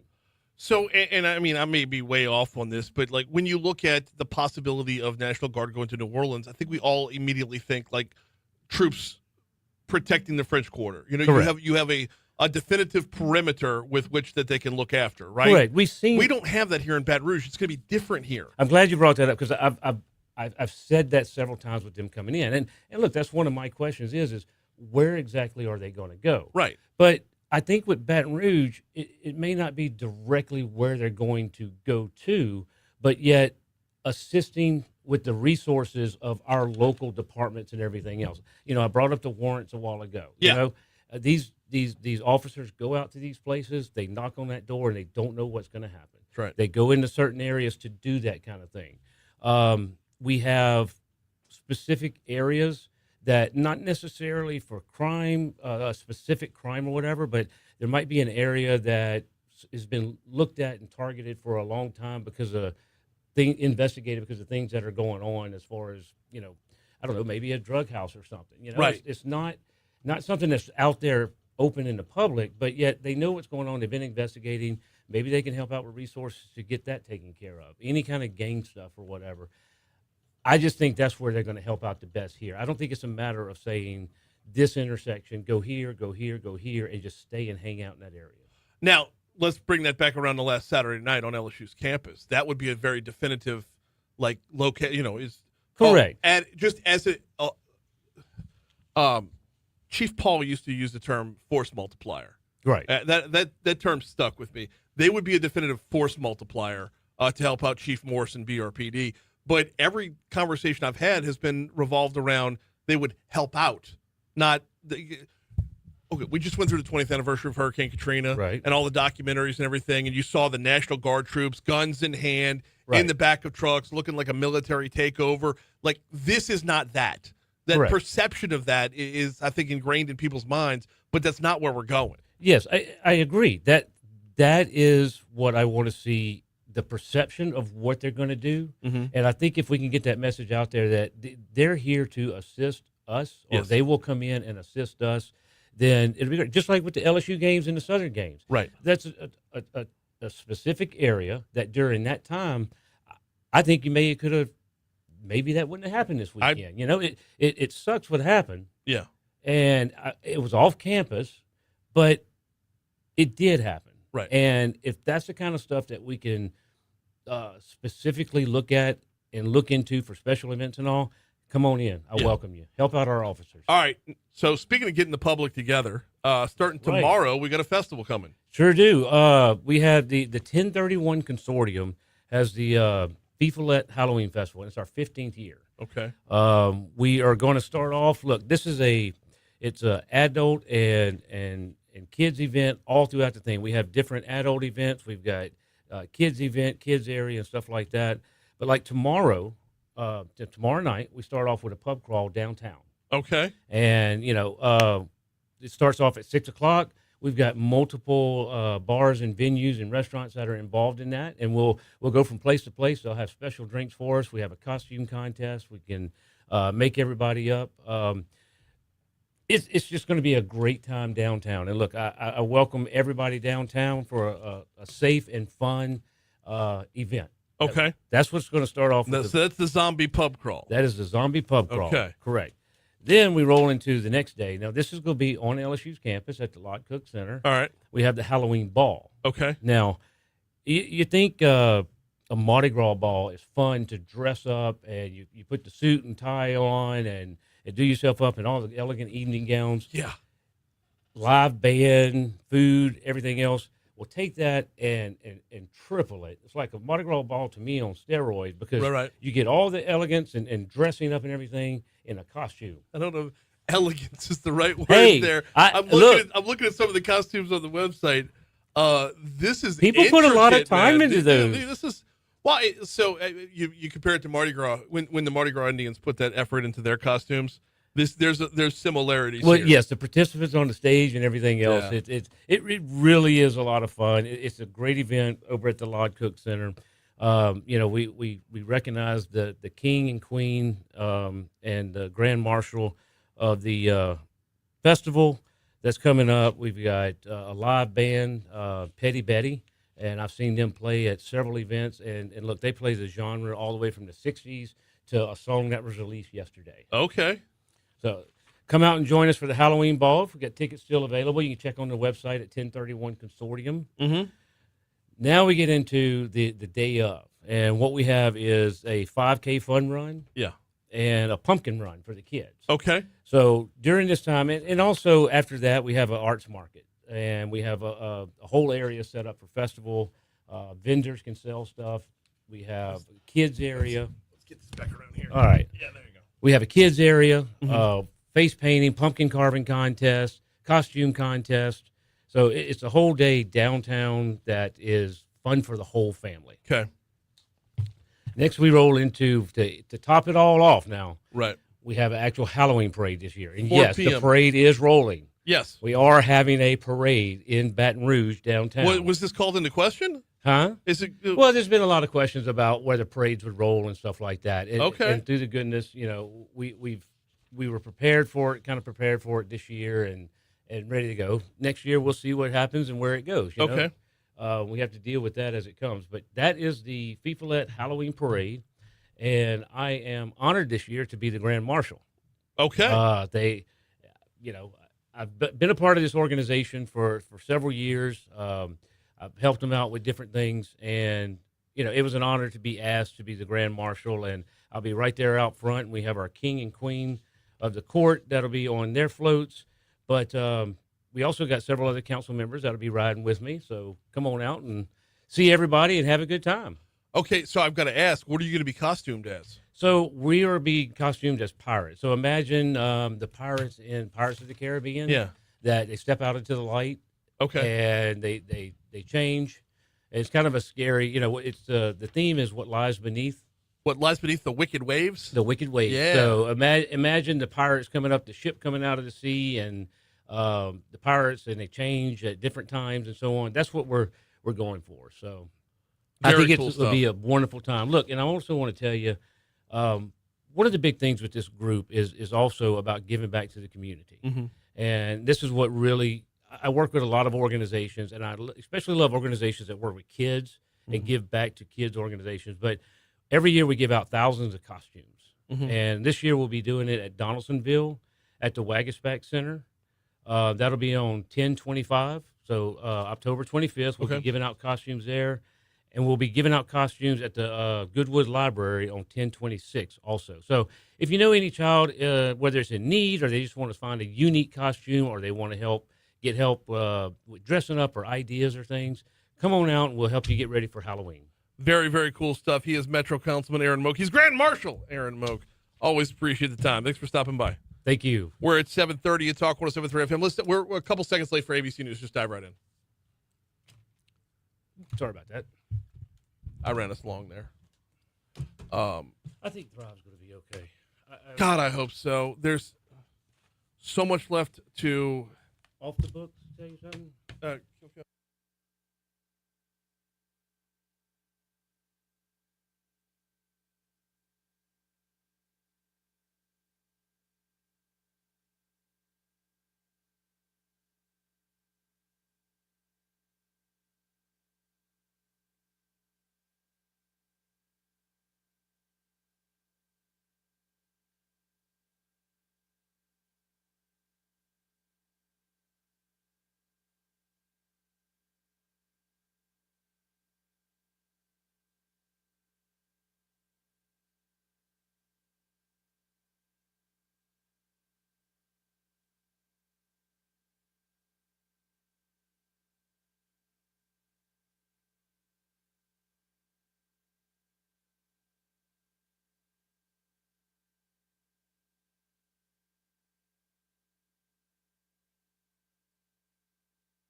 7 737 Talk 107.3 FM WBRP. Mornings with Brian Haldane rolling right along. I told you we were busy. Get on in here, Paul. Yeah. We're going to keep things moving. Big announcement coming out yesterday from the Amite River Basin Commission, unanimously approving historic Bayou Manchac partnership. Here to talk about it, tell us what it means, what it does, is Paul Sawyer from the Amite River Basin Commission. Welcome back, man. How are you? Hey, I'm great. Thanks for having me Okay, back. you're going to stand? Yeah, I got to Fine, stand. I'll I got to stand. No, you don't have to stand. No. It just It's a feels Facebook weird. thing? Because if one of us is sitting, There it must feels be like we're at the balance kids' in the table. studio. There absolutely has to Okay, be. Yeah. all right. There's the aesthetic of it. All right. So, historic Bayou Manchac partnership. What does it mean? So look, this is historic on a number of different levels. So first of all, we've got an historic agreement to deal with historic flooding problems. And so, you've got entities like Ascension Parish, Iberville Parish, East Baton Rouge Parish, who, when the rainfall comes, the lawyers come out and Bayou Manchac has historically been an area of confrontation among these parishes because as a parish president, what's your first instinct? It's to protect your people. And so when Bayou Manchac floods, you've got the Iberville Parish president, the East Baton Rouge mayor president, you've got Ascension Parish president, all wanting to protect their people. And so there really hadn't been a mechanism where these parties could come together and collaborate. And so right now there's an existing agreement among those three parishes. However, we believe, and St. George, by the way, the city of St. George came in and said, look, the entire north side of Bayou Manchac, the north bank of Bayou Manchac, from the Mississippi River all the way to the Amite River, is St. George. The entire length of Bayou Manchac is St. George. Mm-hmm. They said, we want to help. We want in. We're at risk too. And so what we've done, what's historic about this, is that you've got these three parishes that are normally in confrontation over Bayou Manchac. Now they're collaborating. And St. George has come in, and they are actually going to help facilitate making this project happen more quickly and more efficiently. And it's just a fantastic partnership. What does the project do? Okay, so the project, first of all, Bayou Manchac, when you think of a bayous, they're large, muddy rivers or creeks that flow, and Bayou Manchac is none of those. Bayou Manchac does not flow. I characterize it more or less getting shoved around. So Bayou Manchac extends from the Mississippi River to the Amite River. It is subject to the influences of Bayou Fountain, the bayou that goes along Highland Road, extends from approximately LSU to Ascension Parish. It's subject to the influences of Ward Creek. 75% of East Baton Rouge Parish is drained out of Ward Creek. And so you've got these two influences shoving their way into Bayou Manchac. And by the way, if Bayou Manchac wants to get out, it wants to flow towards the Amite River and into Lake Maurepas. But the Amite River has a say-so in this. And if Amite River is just a smidge higher than Bayou Manchac, that water is not only coming out of Bayou Manchac, in some cases it's coming back in. I mean, for those who lived in that area, in this part of East Baton Rouge and Ascension and Iberville, during the 2016 flood, when areas like Denham Springs and Watson and the northern part of this capital region, when they were dewatering, the water was actually coming up. It was actually coming up. Days after the rainfall, it was actually coming up in areas along Ward Creek, along Bayou Fountain. I witnessed it myself. People, the sun is out and people are saying, well, let's go muck and gut. And I'm watching the water come straight to my doorstep. Right. And so it's scary. And so what this project does is it restores the natural flow, or it facilitates the natural flow from Bayou Manchac into Amite River. It does a couple of other things. One thing that folks who live over by Santa Maria will recognize is that old Perkins Road Bridge sits very low over Bayou Manchac. And so you don't even have to have a 2016 or 2021 event for that bridge to go underwater. And so that bridge is going to be elevated.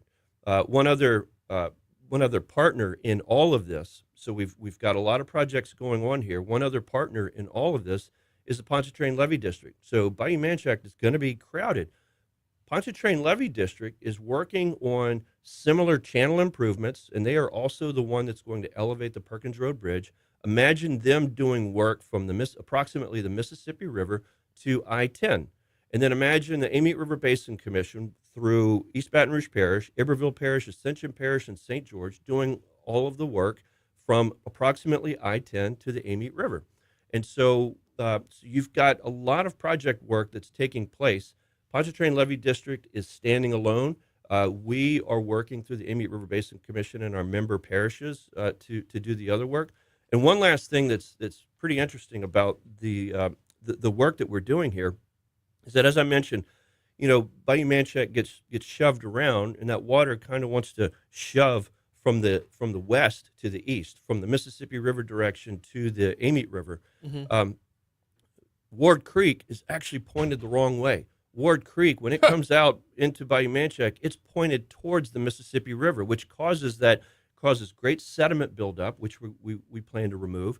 And then it also just creates this confrontation of water. 75% of the water that's coming out of East Baton Rouge Parish is butting heads with the water that's Wait, coming. are you saying it actually goes south to north? Yeah.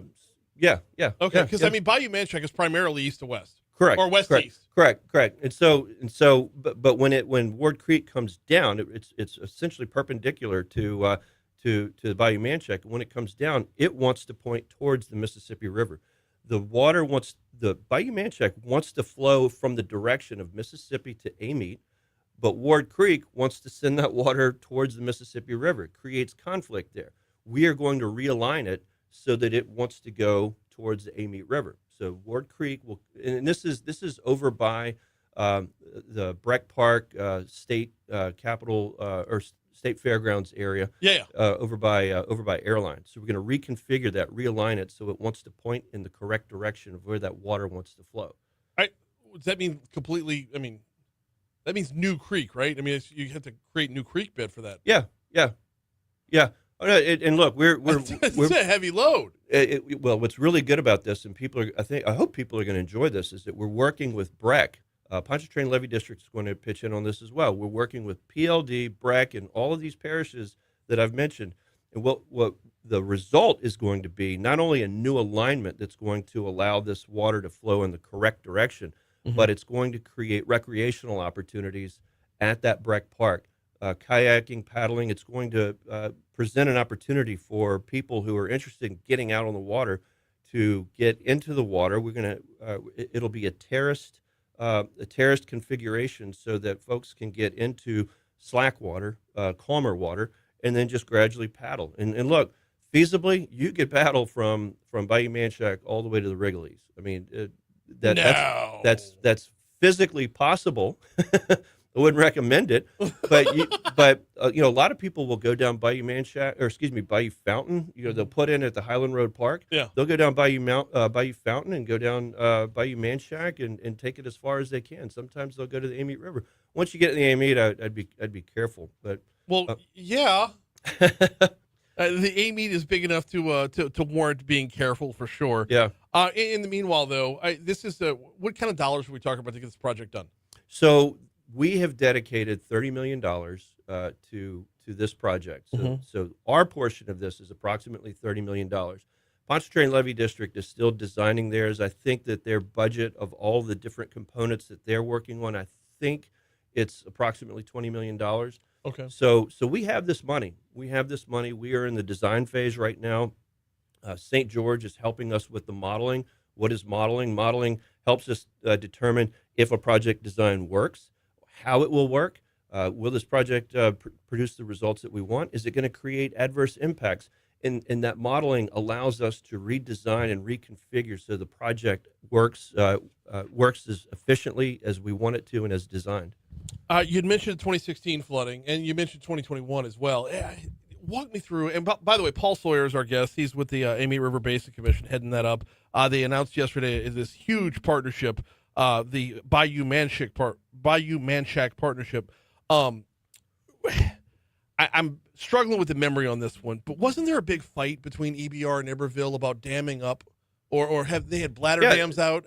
That's my point. Okay. That's what makes this historic, because not only are we correcting an area. I mean, the Bayou Manchac watershed is the largest watershed within the Amite River Basin. Right. So it's also the largest watershed in the metropolitan area. And so yeah, you're right.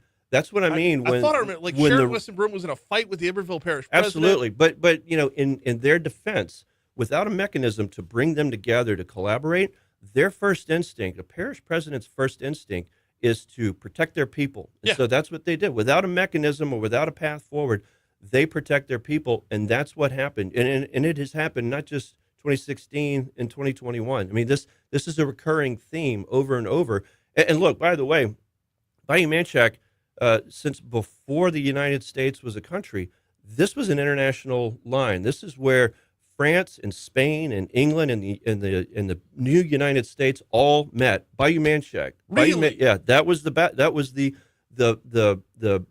territorial lines of Spain and France and England and the United States. So it has literally been a battleground since we've been here, since Louisiana was founded. This Bayou Manchac has been an area of confrontation, and so, give me a little leeway on the hyperbole, but that's why this is historic. I mean, we actually have a mechanism for these parishes to work together and to do something that is very, very, very important. And by the way, the Corps of Engineers tried to do this work back 25, 30 years ago. They tried to do this work, and they said, no, we're out. And so the Amite River Basin Commission, all of our parishes, East Baton Rouge, Ascension, Iberville, City of St. George, as well as the Pontchartrain Levee District, we're saying enough is enough. We have to come together because, 2016 is going to happen again. I hate to say it. It's going to happen again. It happened in 83. It happened in 77. I mean, we just know this pattern is going to happen, and we can't do nothing. We have to do something.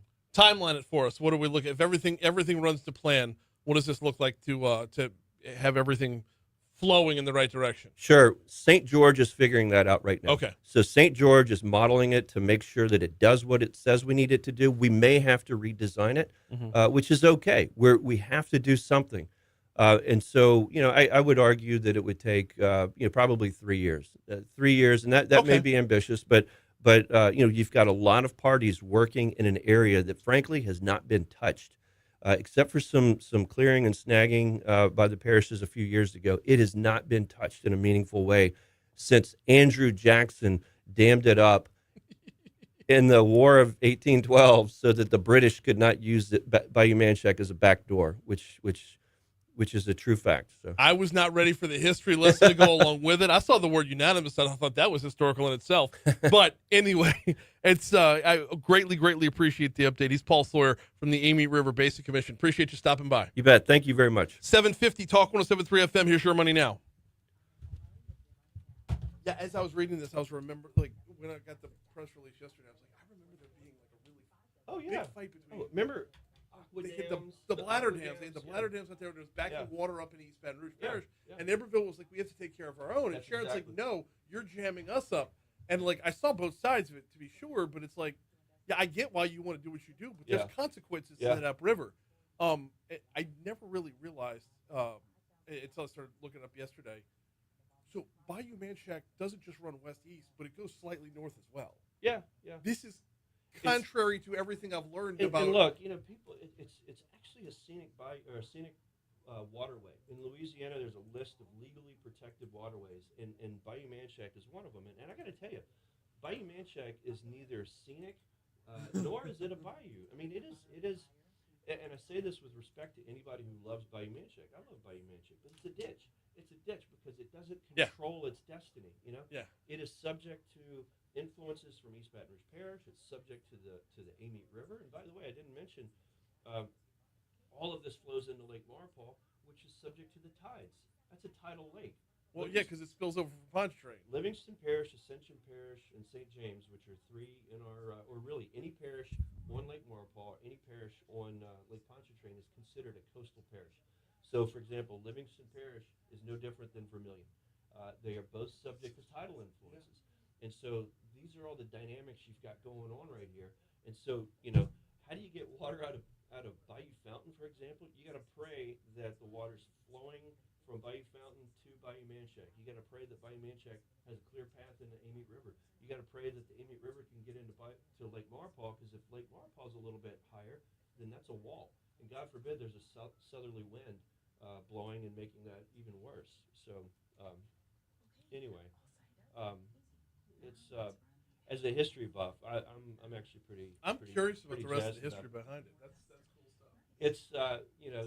It's and I could bore people all day long about it, but it's the history of this place that makes it fascinating. Like Galvez. We know today the area of Ascension Parish. It's just outside of Which is Pueblo. where Manchac pops out. Yeah, Amite yeah. in Galvez, yeah. Galvez used to be called Galvez Town. That was the first major Spanish settlement of the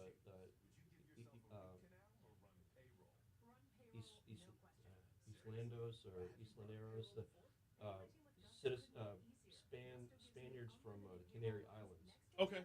Islanos, I think they called them, and they resettled them into Galvez. They tried to make that a permanent settlement. It kept getting flooded. Baton Rouge almost became the seat of the Louisiana colony because it wasn't subject to all the flooding that New Orleans has. Baton Rouge is on higher ground, but the problem was it was north of Bayou Manchac.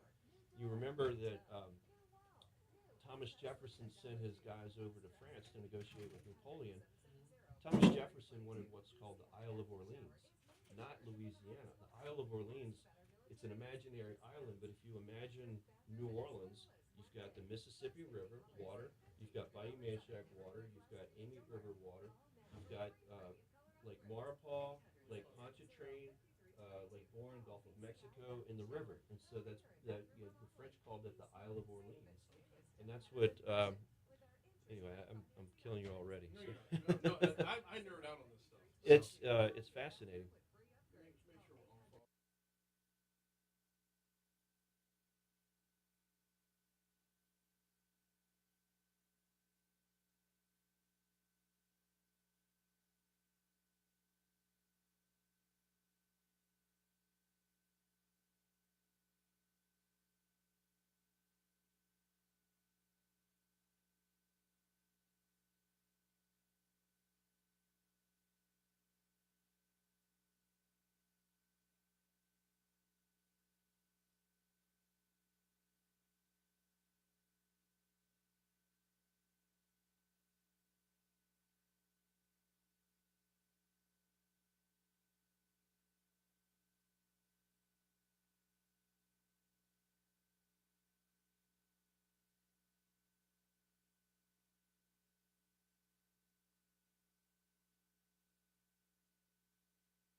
All good. Hey, sorry, we got bumper music rolling. Appreciate it. All right.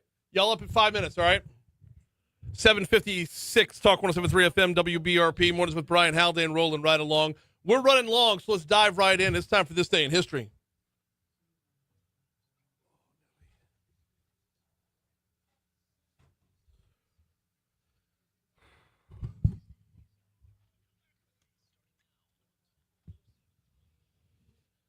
JP, were you ready for that history lesson that Paul just brought? I know, right? Was that awesome or what? It was good. Really good. Unreal. Good Exciting stuff. Yeah. Hey, let's start off just for the sake of time. 1924. Okay. U.S. President Calvin Coolidge declares the Statue of Liberty a national monument. What was it before that? Oh, I don't know. All right. Oh, man. Hey, 1951, I Love Lucy premieres. Debuts on CBS this day. Okay. Let's see. 1956, Little Richard recorded Good Golly, Miss Molly at J&M Studio in New Orleans. Really? Right here. Yep. Okay. No, Big Easy. Speaking of music, 1973, Dolly Parton released Jolene as the first single and title track of her new album of the same name. Good deal. Indeed. Let's see. 1989, American radio and television evangelist Billy Graham receives the star on Hollywood Boulevard, becoming the first clergyman to be granted a star. Okay. Fascinating. I just lost all my internet. Oh. No, and it's not a computer thing. I just accidentally closed everything out. Oh, I'm okay. a moron. I don't even know how I did that. Not too bad then. Yeah. Hey, 2014, U2 frontman Bono said he was sorry that their latest album was automatically added to the libraries of all iTunes users around the world. Oops. Yeah, saying the mood was a drop of megalomania and a touch of generosity. All right. So, yeah. All right, birthdays? Yeah, go for it. Nietzsche. Friedrich Nietzsche today. Let's see, Penny Marshall as well. Man, I know I had some more that are further down here. Boxer John L. Sullivan was born on this day in 1858. Tito Jackson today. Yeah, I Tito. didn't even see that one. Paul Walter Hauser as well today. Got a couple more on the birthday front. John L. Sullivan was the only one. You had Nietzsche. You have you had Penny Marshall, you said? I did. Yeah. Man, Everything else I got is a death. I got Genuine. Didn't he pass away yesterday or day before? Genuine? Genuine. Like Pony Genuine? Yeah. Oh, that song was such a banger. Man.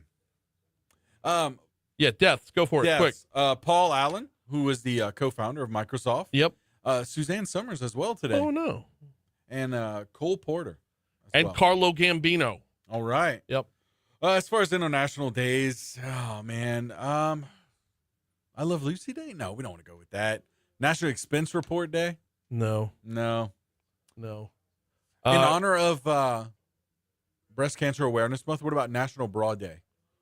Sure, we That's can roll there. with that one. That'll work. That'll work. Crud.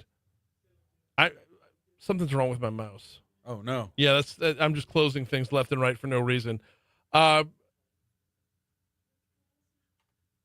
I'm closing things left and right. All right, so let's get to news, traffic, weather here at the top of the hour. When we come back, Tunnels to Towers is in the house. There are big events coming up this weekend. We've got Susan Bourgeois coming up next hour, our Economic Development Secretary. You may have seen some stories about hesitancy on Hyundai's behalf. Maybe a little premature on those stories. That's all coming up next on Talk 107.3 FM. Holy hell.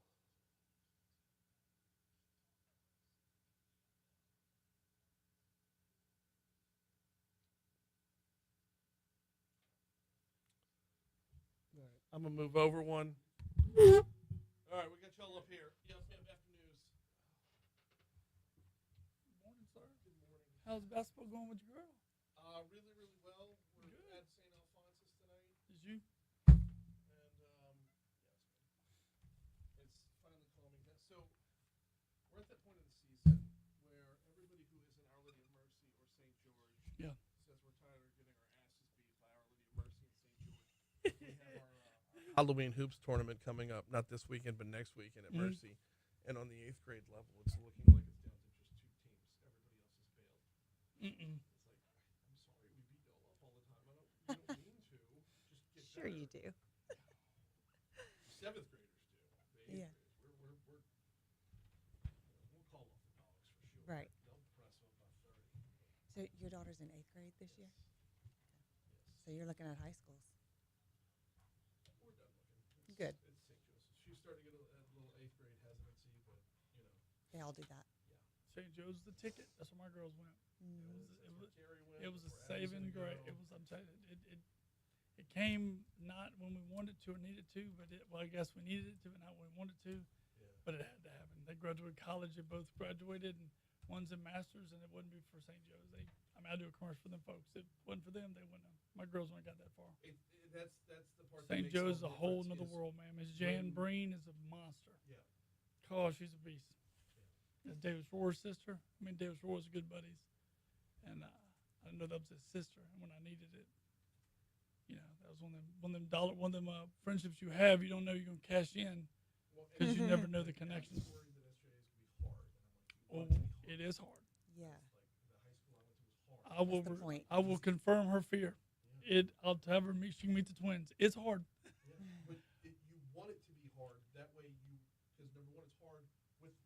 with proper people taking care of you. Well, if I told you a 7-minute mile was fast, you'd say, yeah, it is, till you become a 7-minute miler. Then you're like, you know what, 6 miles is fast. Till you become it, it is hard. But once you become it, it's easy.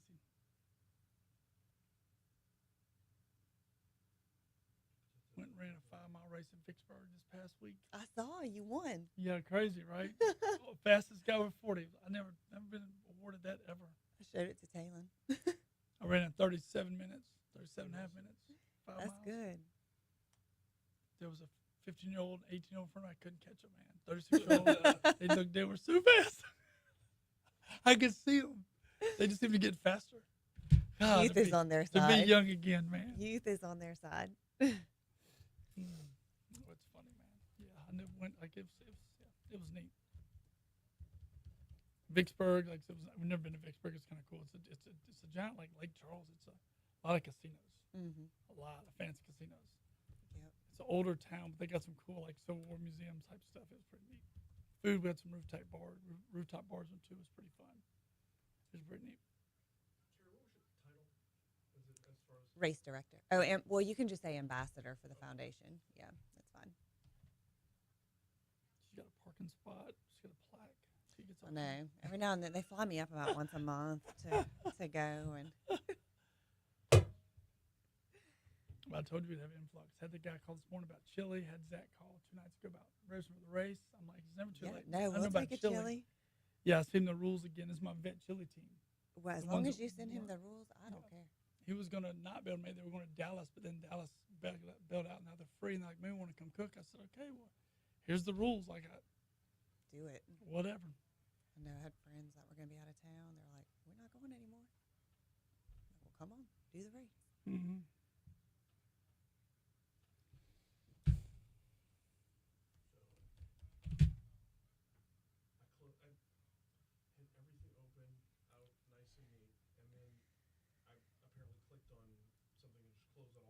I got little fat fingers too. They hit buttons. Oh no, my little fat fingers. It's my fingernails. Hit buttons. Oh no. I see you balling for the calls over there, man. I see you. What? On your drink. On here? Balling for the call. I see you, Z Weston.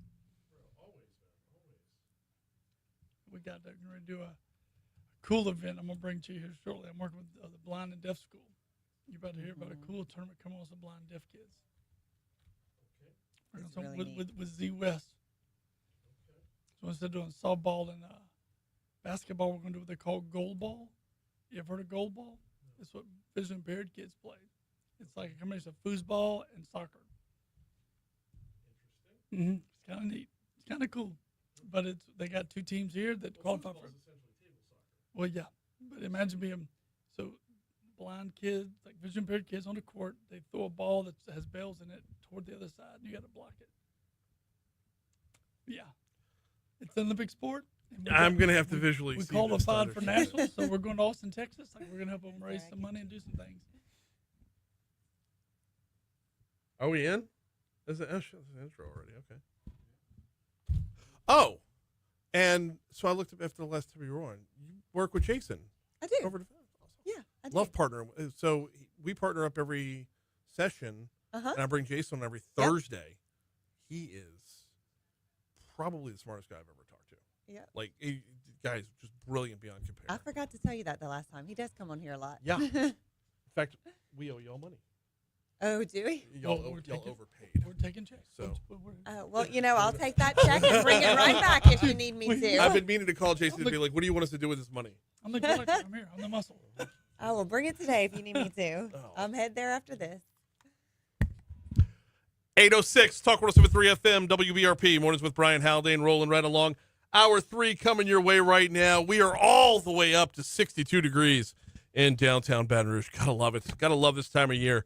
Brian here with you, JP producing. We're going to talk economic development with Susan Bourgeois in our next segment. Congresswoman Julia Letlow joins us at 8:35. But right now, we moved This Day in History up, which is brought to you every day by the folks at 5 Star Printing and Signs. We moved that up so that we could get to what's coming up this weekend. Tunnels to Towers in downtown Baton Rouge. They've got here with all the details, we got Kyle Callahan and we got Carrie Hart. How y'all doing this morning? Good, thank you. Welcome back. First and foremost, welcome back. So big weekend coming up this weekend. It's finally here. For those that missed out the last time y'all were on, give us all the details. Go ahead, Miss Carey. Do you think? All right, we've got our first inaugural. I don't call it first. I'm going to call it inaugural because we hope to do it Thank you. again. I hate that when anybody uses the term first annual. It's like that's not a thing. It can't be annual until it's already happened. So yes, inaugural is the correct term. It is our inaugural 5K run this coming Saturday, October 18th. It is in support of the Tunnel to Towers Foundation. And if you have never heard of the foundation, they help the homeless veterans, but they also help the widows who are left behind. Either they had, a spouse who passed away in the line of duty, whether serving in the military, police, or fire. They support the widows and who have young children at home, and they will pay off the mortgage on your home. But they also have so much more than that. They have the Homeless Veterans Initiative. They have the Smart Home Program, who they support those who are catastrophically injured in the line of duty. Will build them a custom home that they need to support all of their needs. And that is what we are doing this 5K for, is to raise funds for those families. The I know last time you were on, I had you share your story and your connection. If you wouldn't mind, give us that recap again for those that missed out on it. Absolutely not. I am the surviving widow of First Sergeant Casey Hart. He passed away in the line of duty in June of 2021, and he was only 42 years old. And not long after he passed away, the Tunnel to Towers Foundation was introduced to us, and they said, hey, we want to pay off the mortgage on your home. And I said, this, I always say this is a scam because, who really just calls you and says, I'm going to pay off the mortgage on your home. And come to find out, with the help of my dad had been supporting the foundation since it started after 9/11, Mm-hmm. and he said, no, it's real and it's legit. And so I'm very blessed and very thankful for the way that the foundation helped me. And I'm not the only one in Louisiana. In Louisiana alone, they've helped 13 other families who have lost a spouse in the line of duty, and 3 other families who needed a smart home built because their spouse was catastrophically injured in the line of duty, or their son or their daughter. Mm-hmm. And so I'm just really passionate about the foundation. I'm an ambassador for the foundation now, and I love to talk about all the good that they've done. The Tunnel to Towers Foundation. Sorry, tunnel is singular, towers is plural. Tunnel to Towers Foundation. Like you said, it originated after 9/11, and it started more with first responders than kind of it has grown since then because of the work that they've been able to do. It's like one of the phrases I use often: "Success begets success." Right. And so it all started, like you said, after 9/11, and it started with Stephen Siller, who was off duty that day. He was a New York firefighter and called his wife Sally and said, let my brothers and siblings know I'm not going to make it to our golf meeting this morning. I've got to go back. And so he turned his truck around and at the tunnel, the Brooklyn Tunnel, and he was, it was closed already. So he said, you know what, I'll strap on this gear and I'll run through the tunnel to the Twin Towers and help that day. And he did. Unfortunately, Stephen did lose his life that day in the line of duty and left behind a wife, Sally, and 5 young children behind. And it's his siblings that started this foundation and said, we've got to do something to help these first responders. And it's just evolved over time into the Smart Home Program. They've included the military because we've, had conflict in, overseas since 9/11, and it's continuous. Yeah. And so, and it's evolved from there. All right. So the run walk, the 5K is Saturday. Yeah. Coming up Saturday. Going to start at it's going to Robert. Right. It's going to start at the Robert A. Bogan Fire Museum. It's going to start and finish there. A lot of fun happening. Kyle, DJ, I'll let you talk about all the fun that's going to happen. So, So, once again, out there, Coach Kyle hanging out with Miss Carey, getting it done for the Tunnels to Towers. We got chili cook-off. That's the big thing I'm about. We got running, but we also got some chili teams showing up for a chili cook-off that we need you to vote for. So, you, the participants, will be voting for that. We got the bagpipes. We got Gold Star Moms, Blue Star Moms. We got a cool sorority. We have some cool partners that come on board. We're going to highlight. Come out, check out the vendor area. We'll be there at Bourgeois at 6 a.m. starting the cooking. The race starts at 8, but the music will be cranked up. 7 a.m. I'll have the music cranked up. So come on out, man. Giving some dictators, giving some speeches. The mayor's office. Well, I couldn't do it without them. Definitely couldn't do it without you guys helping us out, putting the voice out, because there's some people that have texted me since I've been on the show saying I heard you on the show. Good. So once again, I thank y'all for doing what y'all Good. do Now for us. sign up and run. And giving it, Yeah. yes. Yeah, So absolutely. we do appreciate that. But yeah, it's going to be really fun. A lot going on. Like I said, it's the inaugural, so we'll be back again. By the way, registration is still open, right? There is still room for more runners, right? Absolutely, and we're going to keep it open the morning of as well until about 7:30. So Okay. if you want to wait and see the weather, or you wait and see what your plans are, come out that morning. Oh, we we'll will get be you live registered. at 5, by the way. We'll be at live 5 promoting this. So if you want to register The live 5, 1 week I'm not there. come on out. Let's do a cool band. I think it's Fat Unreal. Hat giving Yeah, them Fat props. Hat's out there this And weekend. we're going to be or out there, Friday. myself and Carrie, be out there registering runners. So come out, check out a band, register for a cool event. Yeah, Fat Hat is a phenomenal party band. Thrive After 5 going to be going on at Roar Plaza downtown. That's kind of the race eve, if you will. Yes. So walk me through a little bit about chili cook-off and run going on at the exact same time. I mean, this is, do we have to choose one or the other? No, We're not feeding people chili before sending them out to run a chili 5K. is directly after the run. Okay. Chili cook-off teams get there about 6. We start Mm-hmm. prepping. I think the food has to be ready for, 9, 10 o'clock. The food has to be ready. Mm-hmm. So after you get done running and walking to 5K, come on out and drop your vote in for the best chili. So we've got registration is still open. There are different rates for registration. Adults are at one rate. First responders have a obviously a reduced rate as well. Kids can participate too. Give me because we had 2 minutes before we got to bounce. But this is all different levels. All different levels. Yep, you've got your it's $40 for the adult. It goes down from there with the first responders at $35, and then we do it based on tiers for the younger kids. I think right now I didn't look at it last night, but I think right now the younger kids 10 and under are something like $10 to run Okay. the race. So All right. fairly affordable in my opinion. And if I'm not mistaken, everything will be wrapped up in time for folks to. Well, I mean, if they want to stay, obviously they can stay. But if you want to get home for kickoff, that's still in the works too. Yeah, I'm That's shutting right. it down at 12 o'clock. I think we're packing up and getting out Okay. for Yep. 12. So, yeah, get there All right. at 8, do some running, eat some chili, and have a nice lunch before the game. Registration is still open. If I'm not mistaken, the registration fee does kick up a little bit right before the race starts. Yep. But it is open now if you wanted to get in at those current rates. Carrie, Kyle, thank you all so much for a couple minutes this morning. Yep, get it in now while we can guarantee a medal and a T-shirt too. Absolutely. And just Google Tunnel to Towers Baton Rouge. That's how I found it. That's how you can find it as well. Once again, thank you for bringing us on, man. You always step up, Appreciate do what you can do. Give us a voice, man. Thank you again. Always try to. Appreciate Thank you all it. so much. Thank you. Quick break. Let's talk economic development with Susan Bourgeois next. Nice. You're getting good this year. She's on the phone. In fact, she's already on the phone. Saw her yesterday. She's pretty freaking great. Sorry? Yeah. If your daughter needs someone to Thank talk you to, so much. I got twin graduates. So let her know what No, to she expect. just needs to get over herself. Like it's just she's She's got just that middle. nervous. She's got that middle child anxiety, you know.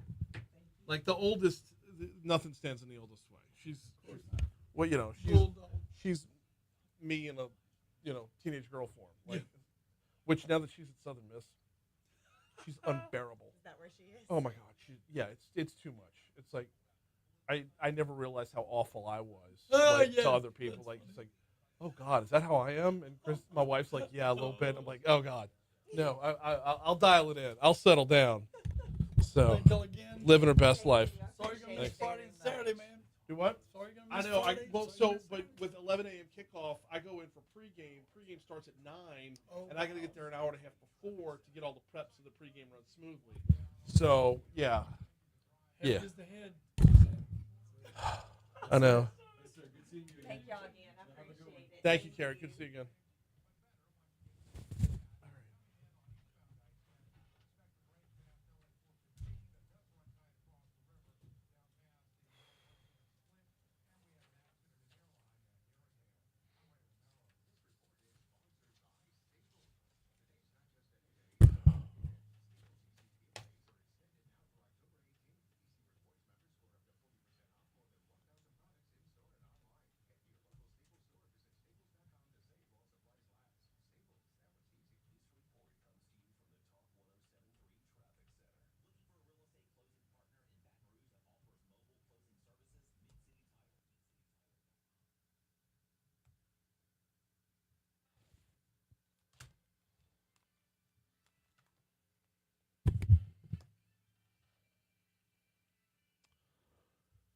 816 Talk 107.3 FM, WBRP. Mornings with Brian Haldane, rolling right along. Promise y'all a busy hour this hour. We are not slowing down at any spot along the way. In fact, welcoming back to the show, our Economic Development Secretary, Susan Bourgeois, is on with us. Welcome back. How are you? I'm well. Thanks for having me again this morning, Brian. No, glad to have you on. I appreciate you carving out a couple minutes, because when I saw the press release coming from your office, I was like, wow, this is a story that grew legs very quickly and needs to have those legs chopped off immediately as well. If you saw in the business report earlier this week, it made it. There was an appearance that Hyundai is pushing the brakes, pun intended, pushing the brakes, if you will, on their project due to some other concerns ahead of time. Give us the full story here, Susan. What went on timeline-wise and where we're at right now? Well, so big picture, I'm going to give you the story, and then I'll tell you specifically about how I think the last couple of days have evolved into a story that isn't one, actually. Any kind of deal of the size and scope that we're have been dealing with for quite a while now with a company like Hyundai, involves an immense amount of details, an immense amount of interaction. And so the amount of files, data, correspondence, right, just all of that we have inside the department is immense. And so several months ago, we got a public records request, which happens to us all the time at the department, for virtually every record, every correspondence, everything as it related to the deal. So baked into that, or in that, was several months ago, and ironically, these happened all the time. This wasn't a one-time deal. Back at the beginning of May, the way that the executives from Hyundai and our department communicated most often was through email because of the time difference, right? It's 14 hours difference there. So instead of calling each other, we did it by email and addressed things very quickly. And there was a concern. It was after our CF announcement at the same megaplex location, near where Hyundai is going to be, that the Hyundai folks from Korea sent us an email correspondence just asking about capacity, making sure that the state, DOTD, Ascension Parish were paying attention to and aware of any concerns they had as it relates to capacity involving their site because of the new announcement near their site. And so what became a story really wasn't one. Hyundai reached out, they addressed some concerns. We were already working those concerns. The capacity studies had already gone on.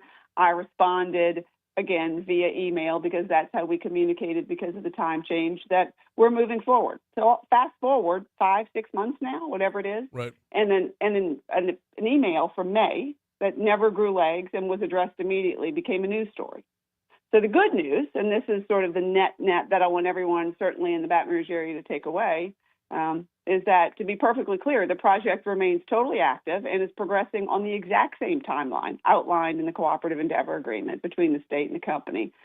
In fact, there's a groundbreaking for Phase 2 of the road work that's scheduled for tomorrow in Ascension at the site. So, this became a story that wasn't one somehow. I think oftentimes there's some members of the press who have maybe a story in their mind, and then they go try to find some data that can maybe back it up, and that just wasn't the case here. There's no data to back this up. This project is progressing today exactly how it has been for the last 12 months. We're talking with Economic Development Secretary Susan Bourgeois about the recent reports about Hyundai, and so it was. I'm trying to remember. I don't remember which news outlets first reported it, but it got picked up by a number of different news outlets who were all citing the exact same thing. And that's kind of where this goes, is like, if everybody gloms onto the same misstep, then everybody makes the misstep. That's exactly right. And that's why we had to put out a statement just sort of correcting the misstep. It's just, look, I understand the news cycle and I understand people's interest. And frankly, I appreciate people's interest. It's a transformative project. It's a tremendous regional project. I just, as we all would hope for, is just some accuracy and some fairness in how we tell the story. This is where I'm going to get a little soapboxy, but, if somebody writes a story before they reach out to us and their story is about, Susan Bourgeois likes the color purple, right? Then they do a public records request asking for every record where I mention the color purple. They can defend their story. Right. Right. And oftentimes that is what happens. And it's an incredibly, in my opinion, inefficient use of state resources, because the amount of time it goes into us finding those records and submitting them just to define a narrative that is inaccurate, that builds some frustration for me, as you can well imagine. We're trying to do the good work of creating opportunity and prosperity for Louisiana, and we end up spending a lot of time, unfortunately, producing documents that aren't relevant to the story at hand. But, so be it. That is public service. Well, there's a second part to this and I don't know if you'd call it confirmation bias or not, but you and I had this conversation back when it was first announced, and I asked this question. I said, Donaldsonville? Like, Right. Are we ready for this build out in Donaldsonville of all places? And you had the assurances that there would be, I'm paraphrasing, I'm stealing your words and paraphrasing a little bit, but there would be a little hurry up and wait along the way, but everything has been taken into account and it will all be built out to suit. Right. It's not as though, kudos to Hyundai and their entire global company, because the amount of due diligence that went into this project before they were ever willing to make the decision to do it here, right? Those are the thousands and thousands and thousands of pages of records as well, right? So every piece of this has been considered, has been due diligence, has been mitigated where there are pieces to mitigate. Our partners in the parish, our partners with Hyundai, our partners within state government, from DOTD to the Division of Administration. There has been endless pre-thinking, pre-work, and collaboration, just like the governor instructed us as a department to do from the beginning. So, sometimes I get a little short at again, a news story that is contextually wrong, frankly, not just out of context, but contextually wrong, getting legs when, in fact, there are no legs to be had. We get Susan Bourgeois on with us for a couple more minutes. So can we get an update on where we're at? You said the groundbreaking for phase 2 is coming up tomorrow. What's the status of the property right now? If we were to go out there, physically have boots on the ground, what's it looking like? It really doesn't look any different right now, right? Okay. There's still a lot of pieces. There was acquisition of land. There's planning for DOTD, but all of that was charted right before. Again, just as we talked last time, we're not behind any schedule that we laid out. So right now, the land looks very similar to what it looked like before this announcement. Okay. But that doesn't mean an immense amount of work hasn't gone into where we were to where we are, including workforce development work, and how our Chancellor Taylor out there at River Parishes Community College has been engaging with the company, developing curriculums, working on what the training center is going to look like, where the equipment is going to come from, when it's going to arrive. There are just so many pieces and parts that go into a project of this scale, and every one of those pieces is moving on the timeline we predicted. Nothing in your office happens in a vacuum. So did the misreporting on this cause any other need for damage control with other, and I know economic development people are the most tight-lipped people on the planet when it comes to upcoming projects, so I'm not asking for names, but has there been any other damage control that you've had to get out there and reassure other prospects that you're looking to bring home to Louisiana, that, hey, this is not the way it actually is? Yeah, absolutely not, which is the good news answer to your question, right? The only time this inaccurate news story has required of our team and attention is just spending a little bit of time correcting it, right? But not to other companies. Our pipeline, it's an amazing problem, and that's air quotes around it, to have at LED. We've gone from not having a pipeline to having a pipeline that's so robust, our team now has to look at how we prioritize it. What are the opportunities that we really want and need to work aggressively right now, because we simply don't have the capacity inside of the department to work them all. Those are all good problems to have. And so while, I hate that we have to use our staff time and resources to sort of pivot to defend some of this, it's pesky and it's minimal, and we're already continuing about the work of developing new opportunities for the people of Louisiana. What are we looking at calendar-wise? So I know, and again, not asking for names because I know that's a futile effort, but, do we have a bunch of irons in the fire right now?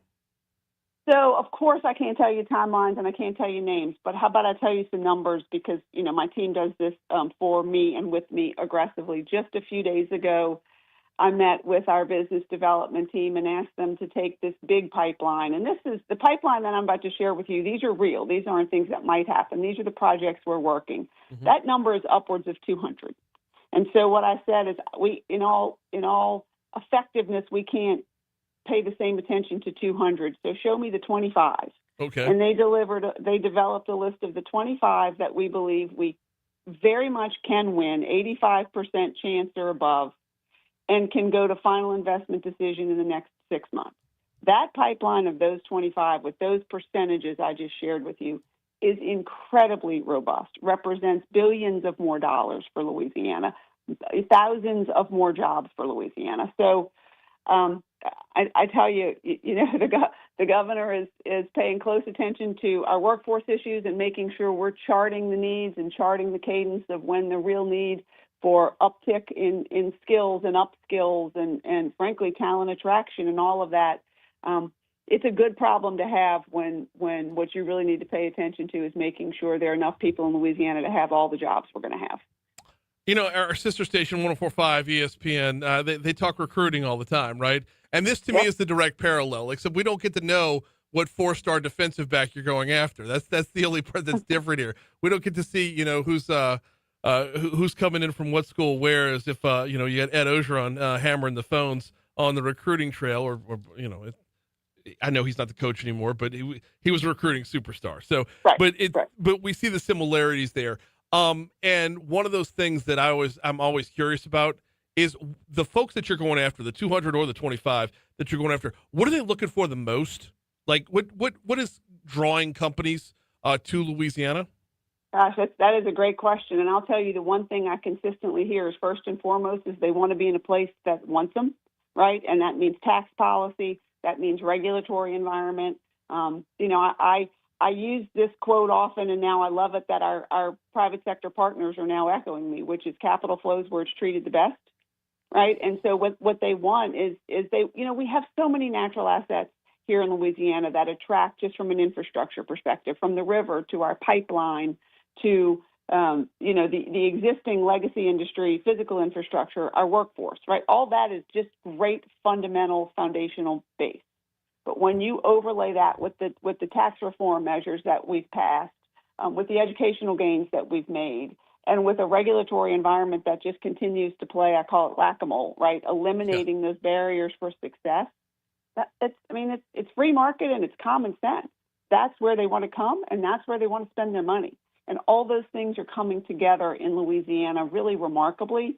And so, we don't know if it's lightning in a bottle right now or if it's long term because it's just institutional change. I believe it's a little bit of both. Mm-hmm.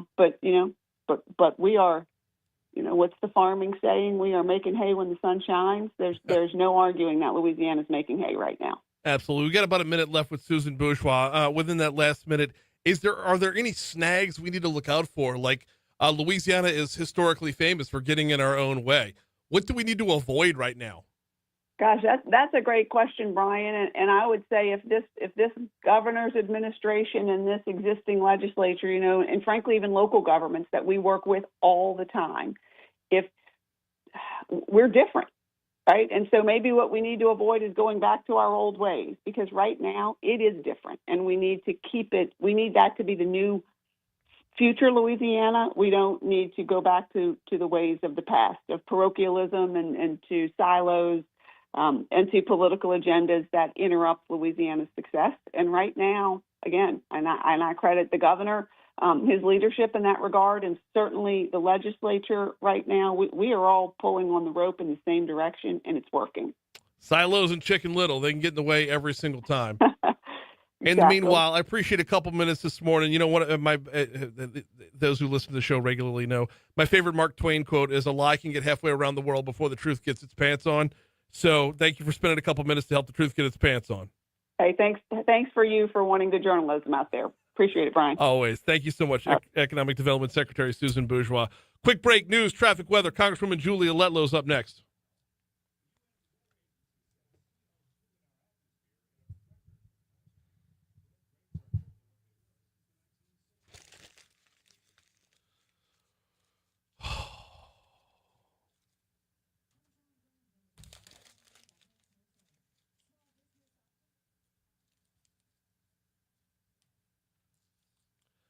That's the featured, by the way. And the headline reads,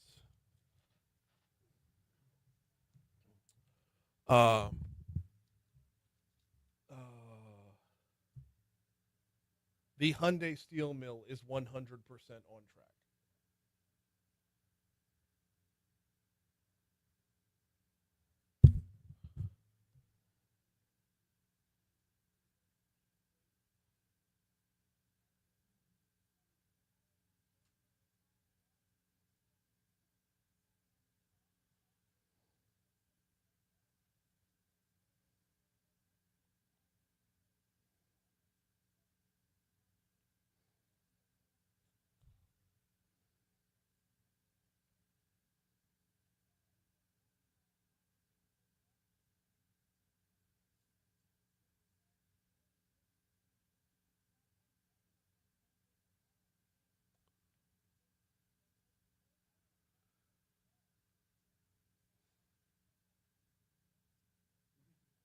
Green fentanyl. We're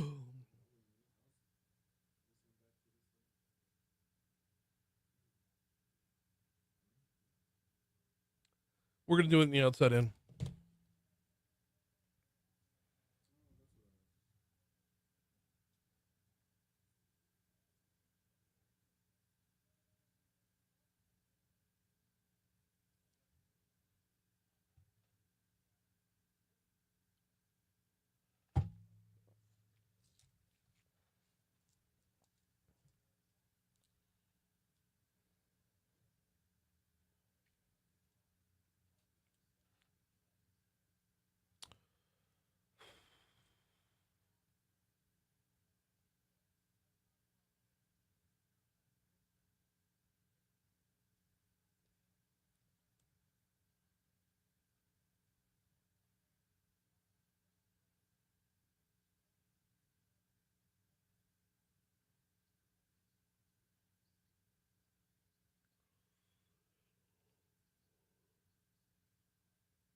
Oh.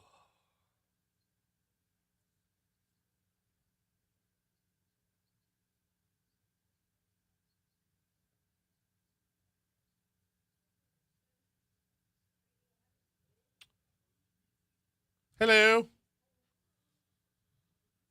Doing all right? Oh, hey, good to meet you. Probably. I drink a lot, so.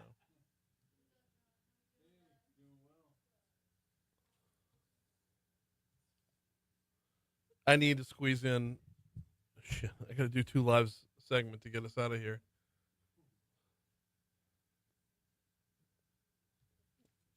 That's her.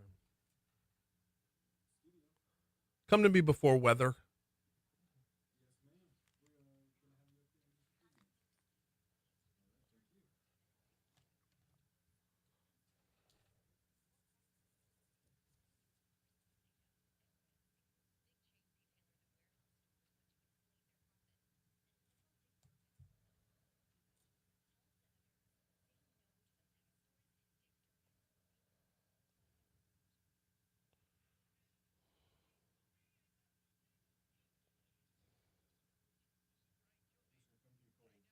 Right.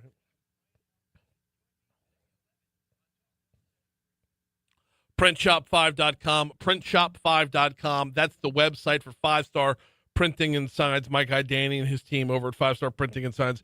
Look, take a look at your business card. If it needs a refresh, Danny's the guy you got to call, right? But more than that, how present is your business everywhere? Are you ever present? Do you have your logo on merchandise? That's why I sent you to printshop5.com.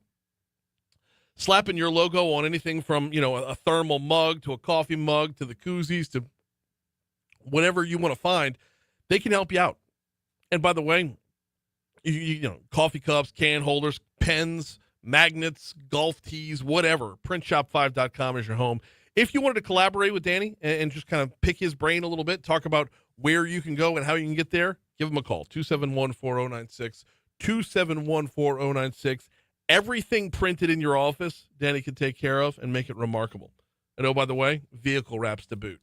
271-4096 for 5-Star Printing and Signs.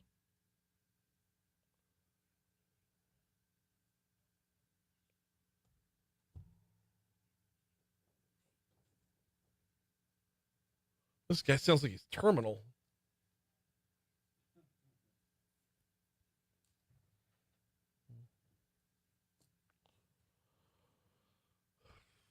837, Talk 107.3 FM, WBRP. Mornings with Brian Haldane, rolling right along. Don't forget Supply Chain BR, Supply Chain Baton Rouge, coming up on October 28th at the Crown Plaza. Look up Supply Chain Baton Rouge on Eventbrite to find your tickets there.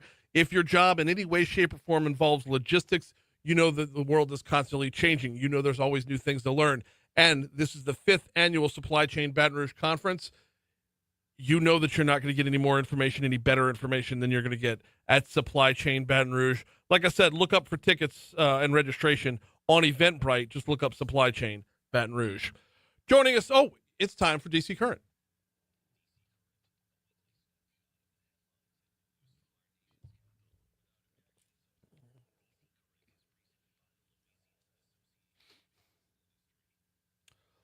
Joining us now for DC Current is Congresswoman Julia Letlow. How are you this morning?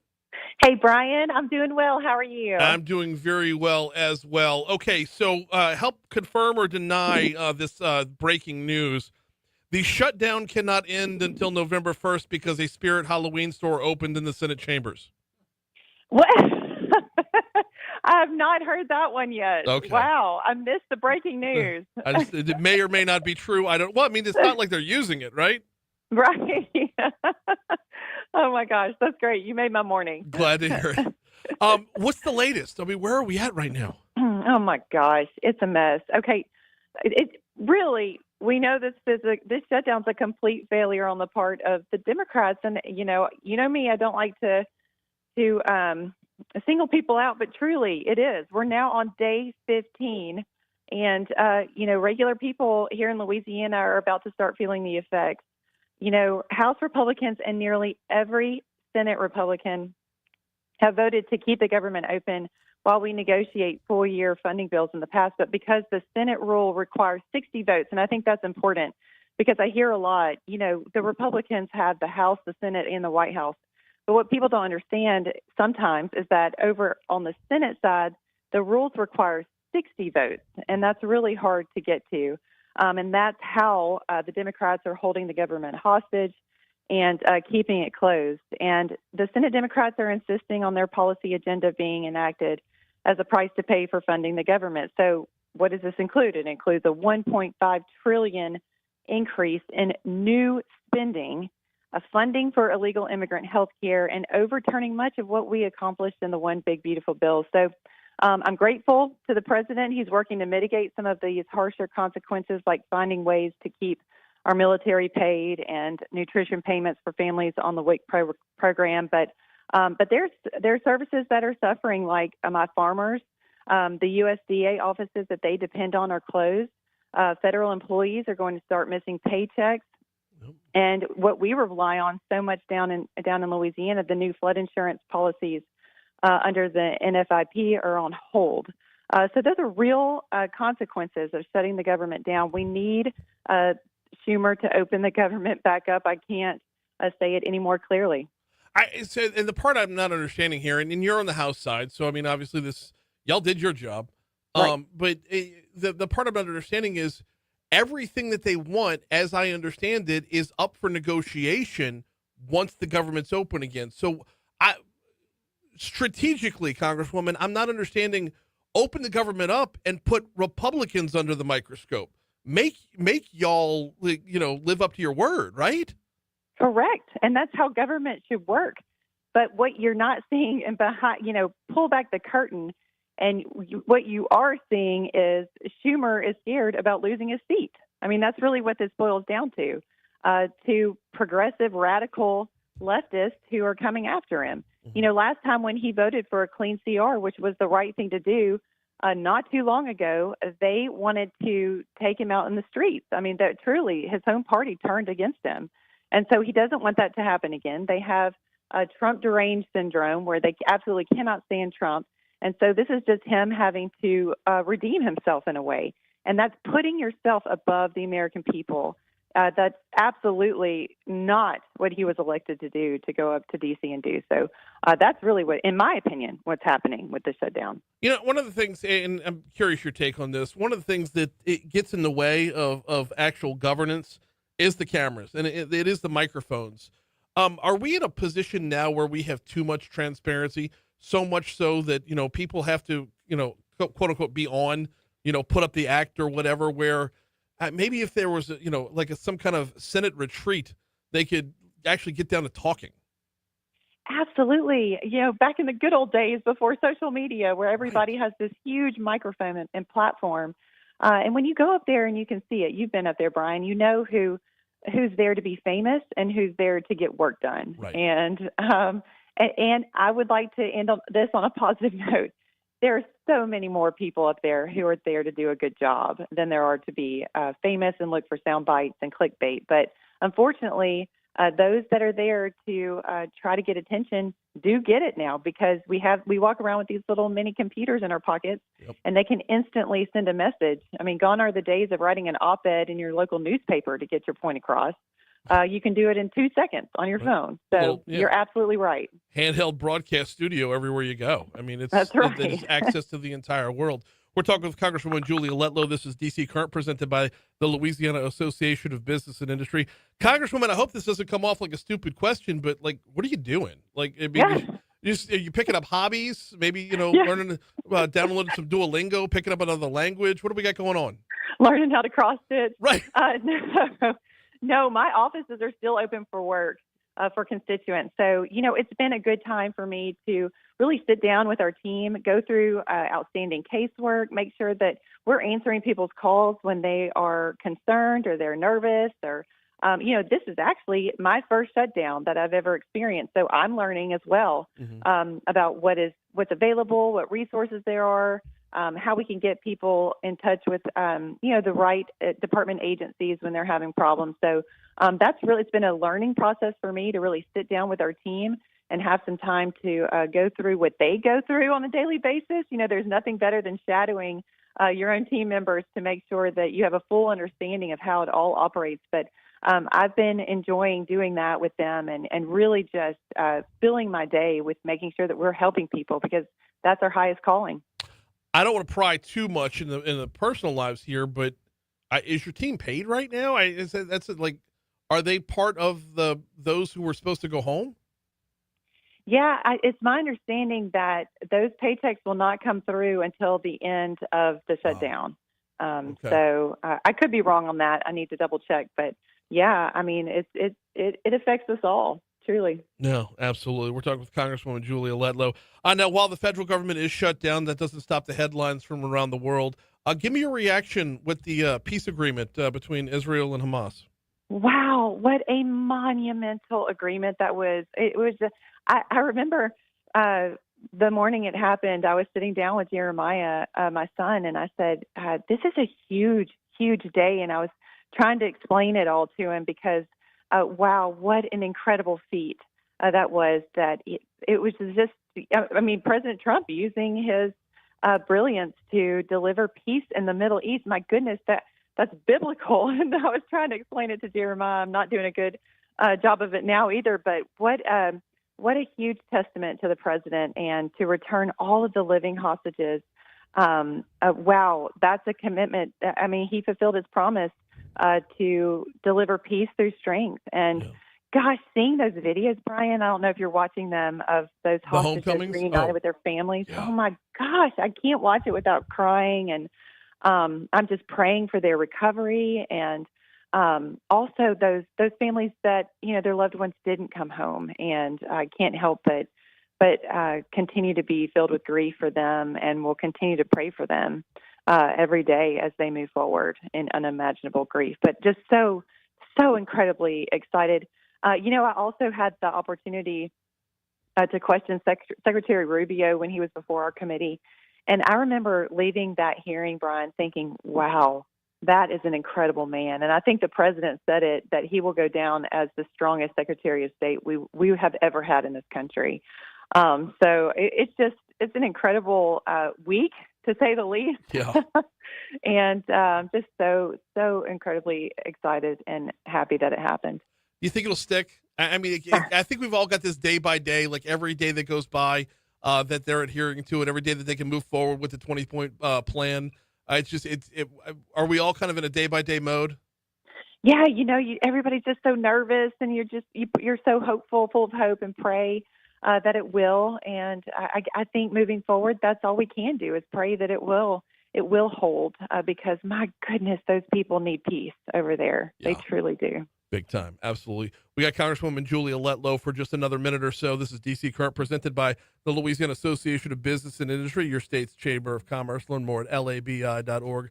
Congresswoman, before we let you go, I'm not going to ask you for anything definitive, but I mean, is there starting to be back channel talk? If I want to know anything at DC, I ask a staffer, right? Is there starting to be back channel talk about who's going to blink first in this overall shutdown? Oh, sure. Everybody loves to talk. Well answered. Yeah. But, gosh, it's been how many days since I've been in D.C.? So, when you're not up there hearing the gossip, it's hard to give you a definitive answer. But according to our conference calls, we are staying strong and united that we did our job. That's the most frustrating part is we voted it through. Now we need the Senate Democrats, I think just 4 or 5 of them, to break our way over there so we can get back to the people's work, the work of this country. I'm incredibly frustrated to not be able to do my job right now. So I'm ready for that side to get their act together. That's all I'll say. Well, then I'll let you get back to it, picking up a second language. A lot of baked goods around the Letlow household right now. I'm sure you're filling out the days. Congresswoman Letlow, thank you so much for a couple minutes. Thanks for having me on, Brian. Always. We'll talk to you soon. It's 8:49 at Talk 107.3 FM WBRP. Before we hit your money now, I want to remind you about Vex European VEX. That's V as in Vinny. Vex European. If you drive a European vehicle, Vex European is your outlet for a master level, expert level technician for your make of vehicle. If you've got a BMW, you get a BMW tech. If you drive a Jaguar, you get a Jaguar tech. Mercedes, Land Rover. If you are James Bond and you drive an Aston Martin, they've got you covered. Learn more at vexeuropean.com. In fact, make your appointment right there on the website. They're located in the back end of Industrialplex on Benefit Drive, but I would start with the website, vexeuropean.com. All right, we are due up for a break. We're going to check your money now. We'll check traffic one more time. When we come back, you heard that news story about green fentanyl? We'll dive in next. Mary?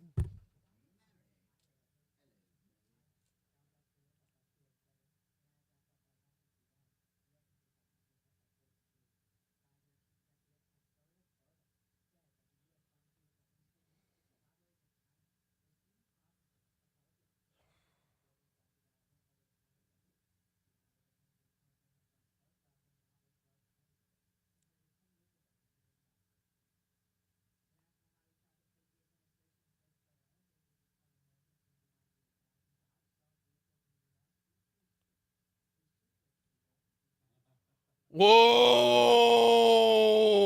Y'all didn't hear that one. She was trying to say a shifter cable, and I think she skipped the F.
I need to go back and find audio or press releases. I got to find out when we were told we had to have that second black congressional district.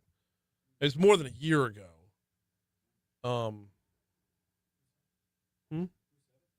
Everybody.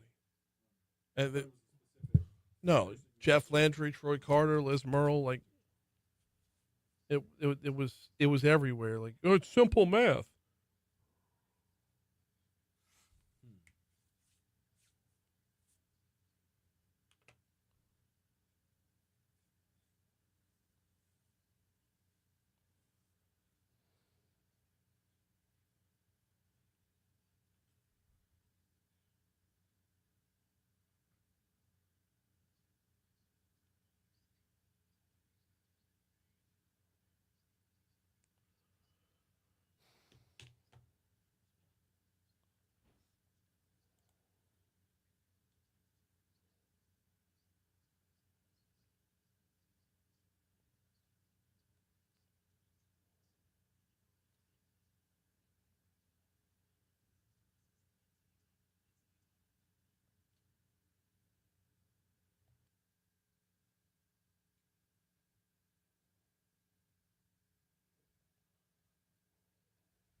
856 Talk 107.3 FM, WBRP, mornings with Brian Haldane, rolling right along, about to get out of here.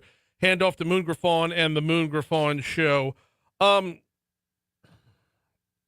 to be a busy day at the Supreme Court for Louisiana as Attorney General Liz Murrell and Solicitor General Ben Aguinaga are going to be arguing to get the old map back, our congressional map.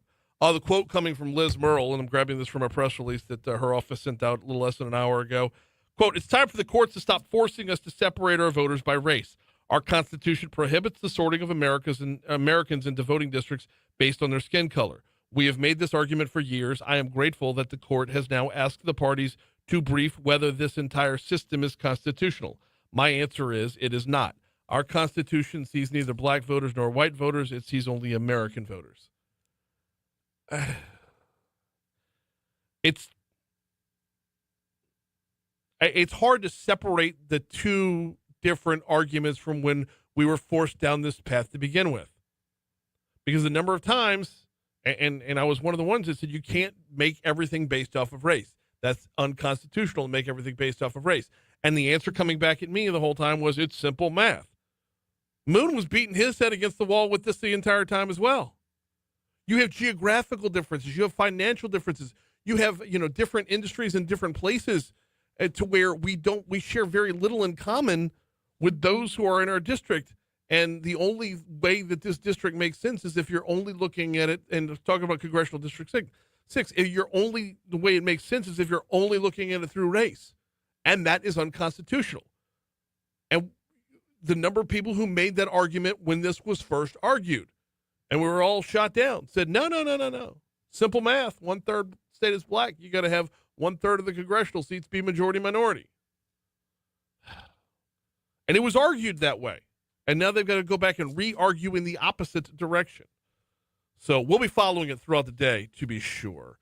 Before we get out of here, I want to remind you about Neurojust and neurojust.com. Who is Neurojust and what do they do?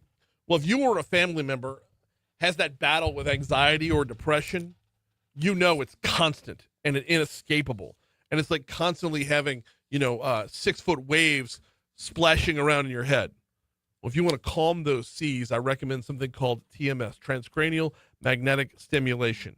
If you are, therapy resistant, let's just say, the sit-down therapy doesn't exactly do it for you, well, transcranial magnetic stimulation might help. If you saw diminishing returns from prescription drugs or they just didn't take, give Neurojust a look. Neurojust. Neurojust.com is the website. Give them a look. They've got receipts, y'all. 70%